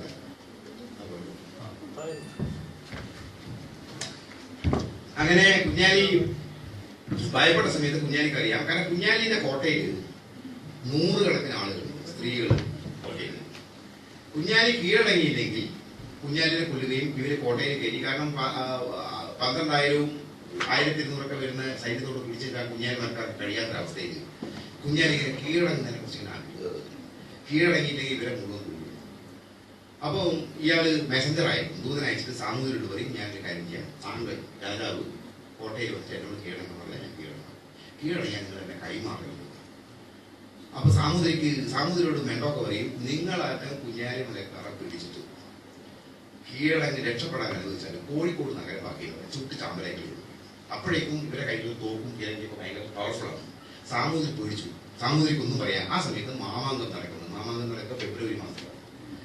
1000 ഈ സാമൂതിരി രാജാവ് വെച്ചാൽ മാമാങ്കം കാണാൻ. ഇത് ഈ മെൻഡോക്ക് കിട്ടിയൊരു ഭയങ്കര ചാൻസ്. അപ്പൊ ഈ കോട്ട മുഴുവൻ പ്രതിരോധിച്ച സമയത്ത് ഇവർക്ക് വെള്ളം കുടിക്കാൻ ഗതിയില്ലാത്ത അവസ്ഥയും ഭക്ഷണം കിട്ടാത്തൊരവസ്ഥയും. അപ്പൊ ഈ കുടിവെള്ളത്തിന് വേണ്ടിയിട്ട് ഈ കോട്ടയിലെ അന്തേവാസികളായ സ്ത്രീകൾ, കുട്ടികളൊക്കെ അന്നത്തെ പാത്രം മൺപാത്രമാവാനാണ് സാധ്യത. പുറത്തിറങ്ങുന്ന സമയത്ത് വെടിവെച്ചു. ആർക്കും കോട്ടയിൽ നിന്ന് പുറത്തിറങ്ങാൻ കഴിയില്ല, ഭക്ഷണമില്ല, വല്ലാത്തൊരവസ്ഥ. ഒറ്റ ആള് മാത്രമേ കുഞ്ഞാലി മലക്കാരെ സഹായിക്കുന്നുള്ളൂ. കുഞ്ഞാലി മലക്കാർ ഒരുപാട് ആളുകളെ ബന്ധപ്പെടുന്നുണ്ട്. ഉള്ളാളിലെ തിരുമല ദേവി എന്ന് പറയുന്ന ഒരു റാണി. അവരെന്ത് ചെയ്യുന്ന വെച്ചാൽ 300 ചാക്ക് അരി കൊടുത്തായിരുന്നു കപ്പലിൽ. പക്ഷെ ഇവരെന്ത് വെച്ചാൽ കപ്പലിൽ ഈ അരി കപ്പലിൽ കൊണ്ട് മോഷ്ടിച്ചു. ശരിക്കും കുഞ്ഞാലി മലക്കാരുടെ കോട്ടയത്തിനുള്ളിൽ അവസാനത്തെ അവസ്ഥ ഈ ചെറിയ കുട്ടികളും സ്ത്രീകളും, ഗുറൈശി എന്ന് പറയുന്നൊരു സ്ത്രീ ഉണ്ട് അവിടുത്തെ പ്രധാനപ്പെട്ട, ഇവര് മുഴുവൻ ചൈനാലി, കുട്ടി, മൂസ, കുറെ ആള്, ഇവര് മുഴുവൻ പട്ടിണിയും പേരുണ്ടാകുമ്പോൾ ഇവർ പോയിട്ട് കുഞ്ഞാലിയുടെ ഓടി രക്ഷയിൽ നമ്മൾ കീഴടങ്ങാൻ കഴിയും. അങ്ങനെ ഒടുവിൽ എന്ത് ചെയ്യുന്നു വെച്ചാൽ പിന്നെ 1600 മാർച്ച് 7-ാം തീയതി, ഇത് ചരിത്ര രേഖയാണ്. അപ്പൊ നമ്മളിങ്ങനെ എന്ന് കരുതപ്പെടുന്നു എന്ന് പറയുന്നത് സംഭവിച്ചതിനെ പറയാം. എന്ത് ചെയ്തു വെച്ചാൽ പിന്നെ അവസാനത്തെ ചർച്ച പറയും, ഒരു കാരണവശാലും കുഞ്ഞാലിയെ വിട്ടുകൊടുക്കുന്ന പ്രശ്നമില്ലാന്ന് പറയും. അങ്ങനെ 1600 മാർച്ച് 16-ാം തീയതി നന്ന രാവിലെ പുതുപ്പണം കാസി ഈ വിവരങ്ങളെല്ലാം അറിഞ്ഞ് കോട്ടയിലേക്ക് ഇങ്ങനെ പതുക്കെ നടന്നു. വളരെ വികാരപരമായിട്ടുള്ള ഈ ഗാസി കോട്ടയിലേക്ക് ചെല്ലുന്ന സമയത്ത് ഇദ്ദേഹത്തിന്റെ കുട്ടിയലി പോലെയുള്ള ചൈനാലി പോലുള്ള എല്ലാ സേനാനായകന്മാർക്ക് എത്തുന്നുണ്ട്. അപ്പം ഇയാൾ ചോദിക്കുന്നു, കുഞ്ഞാലി എവിടെ? കുഞ്ഞാലി ഞാൻ സുബഹി നിസ്കരിക്കുകയും. അപ്പൊ ഈ ഗാസി അവിടെ ഇങ്ങനെ കാത്തു നിന്നിട്ട് കുഞ്ഞാലി നഗരം ഇങ്ങനെ വന്നിട്ട് ഗാസി ചോദിക്കുന്നു, എന്താണ് തീരുമാനം? അപ്പൊ മുമ്പിൽ പറയും, ഞാൻ കീഴടങ്ങാൻ തീരുമാനിച്ചിരുന്നു എന്ന് പറയുമ്പോൾ ഈ ഗാസി പറയട്ടെ. ഗാസി ഇങ്ങനെ ഇയാളെ തലയിൽ കൈവച്ചിട്ട് ഖുർആൻ സൂറത്തൊക്കെ ചൊല്ലിട്ട് ഇങ്ങനെ പുറത്തേക്ക് ഇങ്ങനെ ഇറങ്ങിപ്പോകുന്ന സമയത്ത് ഗാസി കാണുന്നത് ഈ അവിടുന്ന് കോട്ടയിൽ നിന്ന് നോക്കിയാൽ കാണാൻ കഴിയുന്ന അറബിക്കടലിൽ മുഴുവൻ 1000കണക്കിന് പടയാളികൾ, കപ്പലുകളും, തോക്കുകളും. അങ്ങനെ ഒടുവിൽ എന്ത് ചെയ്യുന്നു വെച്ചാൽ കുഞ്ഞാലി കീഴടങ്ങാൻ തീരുമാനിച്ചു. ആദ്യം കോട്ടയിൽ, അപ്പൊ സാമൂതിരിയൊക്കെ വരുന്നുണ്ട്. കോട്ടയത്ത് ഇങ്ങനെ കുട്ടികൾ പുറത്തിറങ്ങി. അപ്പൊ ഈ പുറത്തിറങ്ങുന്ന കുഞ്ഞാലി പുറത്ത് അവിടെ നിൽക്കുന്നുണ്ട്, സൈനികർ നിൽക്കുന്നുണ്ട്, സാമൂതിരി പടയാളികളുണ്ട്, നായർ പടയാളികളുണ്ട്. അപ്പൊ ഇവരെല്ലാം ധാരണ കുഞ്ഞാലിയുടെ കോട്ടയിലുള്ള ഇഷ്ടം പോലെ സ്വർണം ഉണ്ടാക്കിയിട്ടുണ്ടെന്നുള്ളതാണ്. ഇവർ തമ്മിൽ ഭയങ്കര ചർച്ച നടക്കുന്നത്. ചർച്ചയ്ക്ക് ഒരു എഗ്രിമെന്റ് എന്ന് വെച്ചാൽ കോട്ട കീഴടക്കി കഴിഞ്ഞാൽ ആ സ്വർണം മുഴുവൻ നമ്മൾ പിടിച്ചെടുക്കും. അത് കോട്ട കിളക്കുന്ന ഒരു കണ്ടീഷൻ ഉണ്ട്. ഒരു നായർ പടയാളി, ഒരു പോർച്ചുഗീസുകാരൻ പോവാം, എനിക്ക് കിട്ടുന്ന പപ്പാതിയാക്കി എടുക്കുക എന്നുള്ള എഗ്രിമെന്റ് ഉണ്ടാക്കുന്നത്. അല്ല ആവശ്യമില്ല. അങ്ങനെ ഓരോരുത്തരായിട്ട് പോകുമ്പോൾ സാമൂതിരി ആകട്ടോ, അടുത്ത ആൾ കിട്ടോ, അടുത്ത ആൾ കിട്ടോ, അടുത്ത ആൾ കിട്ടോ എന്ന് അവസാനം കുഞ്ഞാലി മലക്കാരനെ തലയിൽ ഒരു ഉറുമാല് കെട്ടി വാള് താഴ്ത്തി പിടിച്ച് മൂപ്പര് എന്ത് വെച്ചാൽ ഈ സാമൂതിരി രാജാവിന്റെ അടുത്ത് വന്നിട്ട് കീഴടങ്ങാനുള്ള ഒരു മൂവ്മെന്റ്, ഒരു 2 സ്റ്റെപ്പ് നടക്കുന്ന സമയത്ത് ഒരു മറക്കുള്ളിൽ ഒളിച്ചു നിൽക്കുകയാണ് ഫുർത്താഡോ സംഭവം. ചാടി കുഞ്ഞാലി മലക്കാരൻ പിടിക്കുന്ന സമയത്ത് കുഞ്ഞാലിന്റെ അടുത്തുള്ള ആള് പിന്നെ കുറച്ചാൾ പ്രതിരോധിക്കാൻ നമുക്ക് കുറെ ആൾ ഓടിക്കളയും. അപ്പൊ ഇയാളിങ്ങനെ ബന്ധനസ്ഥനാക്കുന്ന ഒരു കാഴ്ചയും ഭീകരമായ കാഴ്ച കണ്ടിട്ട് നായർ പടയാളികൾ പറയും സാമൂതിരിയോട് ഒരിക്കലും പറ്റില്ല, ഞങ്ങളുടെ നാട്ടുകാർ ഇങ്ങനെ ചെയ്യാൻ പാടില്ല, അവിടെ ചെയ്യുന്നുണ്ട്. അപ്പൊ സാമൂതിരി ഇവരെ സ്വാഭാവിക ഒരു കാര്യം നിങ്ങൾ വെള്ളം പിടിച്ചു കൊണ്ടുപോട്ടെ, അവരെ കൊണ്ടുപോയി കഴിഞ്ഞാൽ ഈ കോട്ടയിലെ പൊന്നുകൂടി നിങ്ങൾ എടുത്തു നോക്കി. അങ്ങനെയാണ് നായർ പടയാളികളെ സമാധാനിപ്പിക്കുന്നത്. അങ്ങനെ നിധിവേട പറയുന്നു 25 മാർച്ച് 25-ാം തീയതി കുഞ്ഞാലി മലക്കാരെ ഗോവയിലേക്ക് കൊണ്ടുവന്നു. അപ്പൊ അവിടെ ഗോവയിൽ പേര് കിട്ടി, ഇതാ കുഞ്ഞാലി മലക്കാരെ പിടിച്ചിട്ടുണ്ട്. ഗോവയിലും കൂടെ ഭയങ്കര ഉത്സവാഘോഷങ്ങളാണ്. ഈ ആന്ധ്രയുടെ ഫുട്ബോളൊക്കെ ഭയങ്കര സ്വീകരണമാണ്, ഭയങ്കര കുടിതോരണങ്ങൾ ഉള്ളിച്ച് അവിടെ ചെണ്ടകുട്ടലും പാട്ടും കൂത്തൊക്കെയാണ്. അങ്ങനെ ഈ തുറമുഖത്ത് ചുരുക്കി പറയാനും കുറെ പറയാനുണ്ട്, കുറെ പുസ്തകത്തിൽ എഴുതിയിട്ടുണ്ട്. ഈ തുറമുഖത്ത് എത്താൻ നോക്കുന്ന സമയത്ത് എത്തി കുഞ്ഞാലി മലക്കാർ കയ്യും കാലക്കിട്ട ബന്ധസ്ഥനായ കുഞ്ഞാലി മലക്കാർ ഇറങ്ങുന്ന സമയത്ത് ഇദ്ദേഹത്തിന്റെ കൂടെ നിൽക്കുന്ന 5-8 മാപ്പിള പടയാളികളുണ്ട്. അവരവിടെ ഇറങ്ങുന്ന സമയത്ത് ഈ ജനക്കൂട്ടം ഗോവയിലെ വലിയ ഉരുളൻ കല്ലുകൾ കയ്യിലെടുത്തിട്ട് വേറിയുന്നുണ്ട് ഭീകരമായിട്ട്. ഓരോ തലയിലും നെറ്റിയിലും കണ്ണിലൊക്കെ കിട്ടുന്നു. 8ഓളം മാപ്പിള പടയാളികളെ ആളുകൾ മുഴുവൻ കാണാൻ ഈ ജനക്കൂട്ടം എറിഞ്ഞു കൊല്ലുക. കുഞ്ഞാലിയെ സംബന്ധിച്ചിടത്തോളം നിസ്സഹായരാണ്, കൈകാലുകൾ ചങ്ങലകൾ.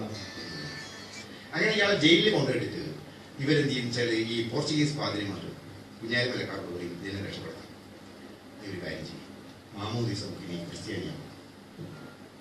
കുഞ്ഞാലി മലക്കാർ ഇങ്ങനെ അനന്തവിശാലമായ അറബിക്കടലിലേക്ക് നോക്കിയിട്ട് അദ്ദേഹം പറയും ഇല്ല, എനിക്കുള്ള ശിക്ഷ, എനിക്കുള്ള പുണ്യം അത് ഞാൻ സ്വർഗത്തിൽ വെച്ച് അള്ളാഹുവിനെ കുറിച്ച് വെച്ചു. ഇയാൾ പറഞ്ഞു. ആ ചങ്ങലകളാൽ ബന്ധനായി നിൽക്കുന്ന സമയത്തും കുഞ്ഞാലി മലക്കാരുടെ മനസ്സിൽ എപ്പോഴും ഉരുവിട്ടുകൊണ്ടിരുന്ന ഒരു വാചകമുണ്ട്, ഒരു കപ്പൽ, ഒരു അവസരം. അങ്ങനെ വിദ്യുതിനം പുലർന്നു. ഈ ഗവർണറുടെ വലിയ ഒരു ബംഗ്ലാവുണ്ട്, അതിൻ്റെ അടുത്ത് ഒരു ചത്തുരുണ്ടാക്കി. അന്ന് ഈ കുഞ്ഞാലി മലക്കാരെ കൊല്ലുന്നത് കാണാൻ വേണ്ടിയിട്ട് നമ്മുടെ അവിടെയുള്ള ഗോവയിലെ അന്നത്തെ ആശുപത്രി ഇങ്ങനെ അറിയില്ല, ചാവാൻ കിടക്കുന്ന രോഗികൾ വരെ ICU വരെ എല്ലാവരും കൂടിയിട്ട് വന്നെന്നാണ് പറയുന്നത് ഇത് കൊല്ലുന്നത് കാണാൻ വേണ്ടിയിട്ട്. എന്നിട്ട് കുഞ്ഞാലി ഇങ്ങനെ തല നീട്ടി വെക്കും. നെറ്റി വെച്ചിട്ട് ഒരു വലിയൊരു ആരാച്ചാറ് ഒരു മഴ കൊണ്ട് കുഞ്ഞാലി മലക്കാർ നാലാമൻ്റെ കഴുത്ത് വെട്ടിയിട്ട് ചോര തെറിക്കുന്ന സമയത്ത്, ഇതൊരു മിത്താണ്, ചേട്ടൻ പറയാൻ പറ്റില്ല, കോട്ടക്കൽ കോട്ടയിൽ നിന്നിരുന്ന കുഞ്ഞാലി കീഴടങ്ങിന് തൊട്ടു മുമ്പ് തൻ്റെ ഉമ്മക്ക് കൈമാറിയ ഒരു കുറുമാനുണ്ട്. ആ കുറുമാനിൽ ഒരു തുള്ളി രക്തം പ്രത്യക്ഷപ്പെടത്രേ. കുഞ്ഞാലി മലക്കാരുടെ മയ്യത്തിന് പകരം കോട്ടക്കൽ പള്ളിയിൽ കബറടക്കിയത് ആ കുറുമാനായിരുന്നു. എന്നിട്ട് കുഞ്ഞാലി മലക്കാരുടെ തല വെട്ടി ഉപ്പിലിട്ടിട്ട് ഒരു വലിയ മുളയുടെ കുന്നത്തിന്റെ മുളയിലെ കുത്തി കണ്ണൂരാണ് ആദ്യം എത്തുന്നത്. കണ്ണൂരെത്തി ഇങ്ങനെ കൊണ്ട് കോഴിക്കോട് നമ്മുടെ വടകര വഴി ഇങ്ങനെ പോകും. എന്നിട്ട് പല സ്ഥലത്തും കടപ്പുറത്ത് ഇങ്ങനെ നാട്ടിൽ വരും. നാട്ടിയിട്ട് പ്രത്യേകിച്ച് മുസ്ലിം കേരളത്തിൽ നാട്ടിൽ പേടിപ്പിക്കും, ഞങ്ങളോട് കളിച്ചാൽ അങ്ങനെ ഇങ്ങനെ പറഞ്ഞു. കുഞ്ഞാലി മലക്കാരുടെ ചരിത്രം അവസാനിക്കും. പക്ഷേ കുഞ്ഞാലി മലക്കാരുടെ ചരിത്രം തുടരുക.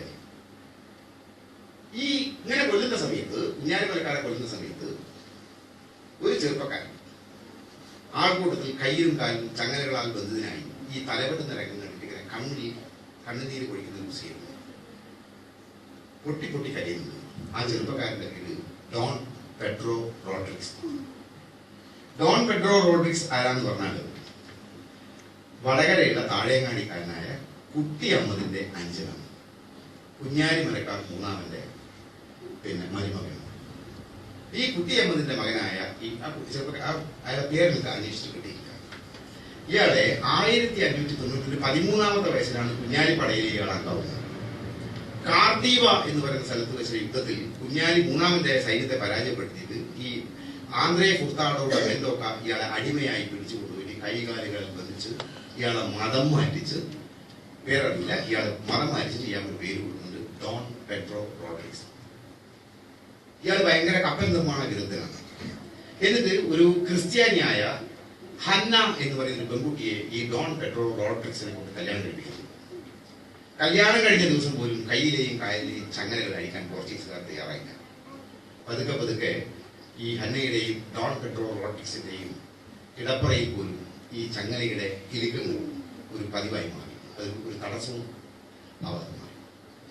ഓരോ ദിവസങ്ങളും തലവെട്ടിപ്പോയ കുഞ്ഞാലി മലക്കാരുടെ വെട്ടിക്കൊന്ന കുഞ്ഞാലി മലക്കാർ എന്തായിരുന്നു മനസ്സിൽ കണ്ടത്, അതേ വാക്കുകൾ ഇദ്ദേഹം ഉച്ചരിച്ചുകൊണ്ടിരുന്നു. ഒരു കപ്പൽ, ഒരവസരം. അങ്ങനെ ഒടുവിൽ ഒരു ദിവസം 17 കൊല്ലം അടിമയായി കഴിഞ്ഞ ശേഷം ഡോൺ പെഡ്രോ റോഡ്രിക്സ് ഹന്നയുമായി രക്ഷപ്പെടുന്നു. അദ്ദേഹം എത്തി ഒരു തലമുറ മുഴുവൻ തന്റെ വംശം നേരിട്ട എല്ലാ അപമാനങ്ങൾക്കും പ്രതികാരം ചോദിക്കാൻ വേണ്ടി നാട്ടിൽ വന്ന് ഈ വടകരക്കാരൻ കുട്ടിയമ്മദിന്റെ അനുജൻ ഒരു വലിയ സൈനിക ശക്തി ഉണ്ടാക്കി മാലിദ്വീപിൽ നൂറുകണക്കിന് ചെറിയ ബോട്ടുകളും കപ്പലുകളും ഒരുക്കി പിന്നീട് വർഷങ്ങളോളം പോർച്ചുഗീസുകാർക്കെതിരായി അറബിക്കടലിൽ നടത്തിയ ഒരു പോരാട്ടമുണ്ട്. ഈ പോരാട്ടം പോർച്ചുഗീസുകാർക്ക് തിരിച്ചറിയാൻ കഴിയുന്നില്ല. പോർച്ചുഗീസുകാർ ധരിക്കുന്നത് ഇത് മരിച്ചുപോയ കുഞ്ഞാലി നാലാമന്റെ പ്രേതമാണ്. That was John Pedro Rodrigues. മരിച്ചിട്ടും തിരമാലകളെ കുതിരകളാക്കി കടലിലൂടെ സഞ്ചരിച്ച, തീപ്പന്തങ്ങളും പീരങ്കികളുമായി കടലിലൂടെ സഞ്ചരിച്ച കുഞ്ഞാലി മരക്കാർ നാലാമന്റെ പ്രേതം ജോൺ പെട്രോ റോഡ്രിഗ്സ്. പോർച്ചുഗീസ് അധിനിവേശത്തെ തകർക്കുന്നതിൽ നിർണായകമായ പങ്ക് വഹിച്ച ഈ പടയാളികൾ അന്ന് എങ്ങനെയാണോ അറബിക്കടലിലൂടെ സഞ്ചരിച്ചത്, എങ്ങനെയാണോ നമ്മുടെ ദേശസ്നേഹം ഉണ്ടാക്കിയത്, എങ്ങനെയാണോ നായന്മാരെയും തീയന്മാരെയും സൈന്യത്തിലെടുത്ത് മതേതരമായ ഒരു സംസ്കാരം വളർത്തിയെടുത്തത്, ആ ഒരു രഥയോട്ടങ്ങൾ, കപ്പലോട്ടങ്ങൾ നിങ്ങളുടെയും എൻ്റെയും മനസ്സിൽ സൂക്ഷിക്കുമ്പോൾ മാത്രമേ ചരിത്രത്തോട് നമ്മൾ നീതി പുലർത്തുകയുള്ളൂ. നന്ദി, നമസ്കാരം.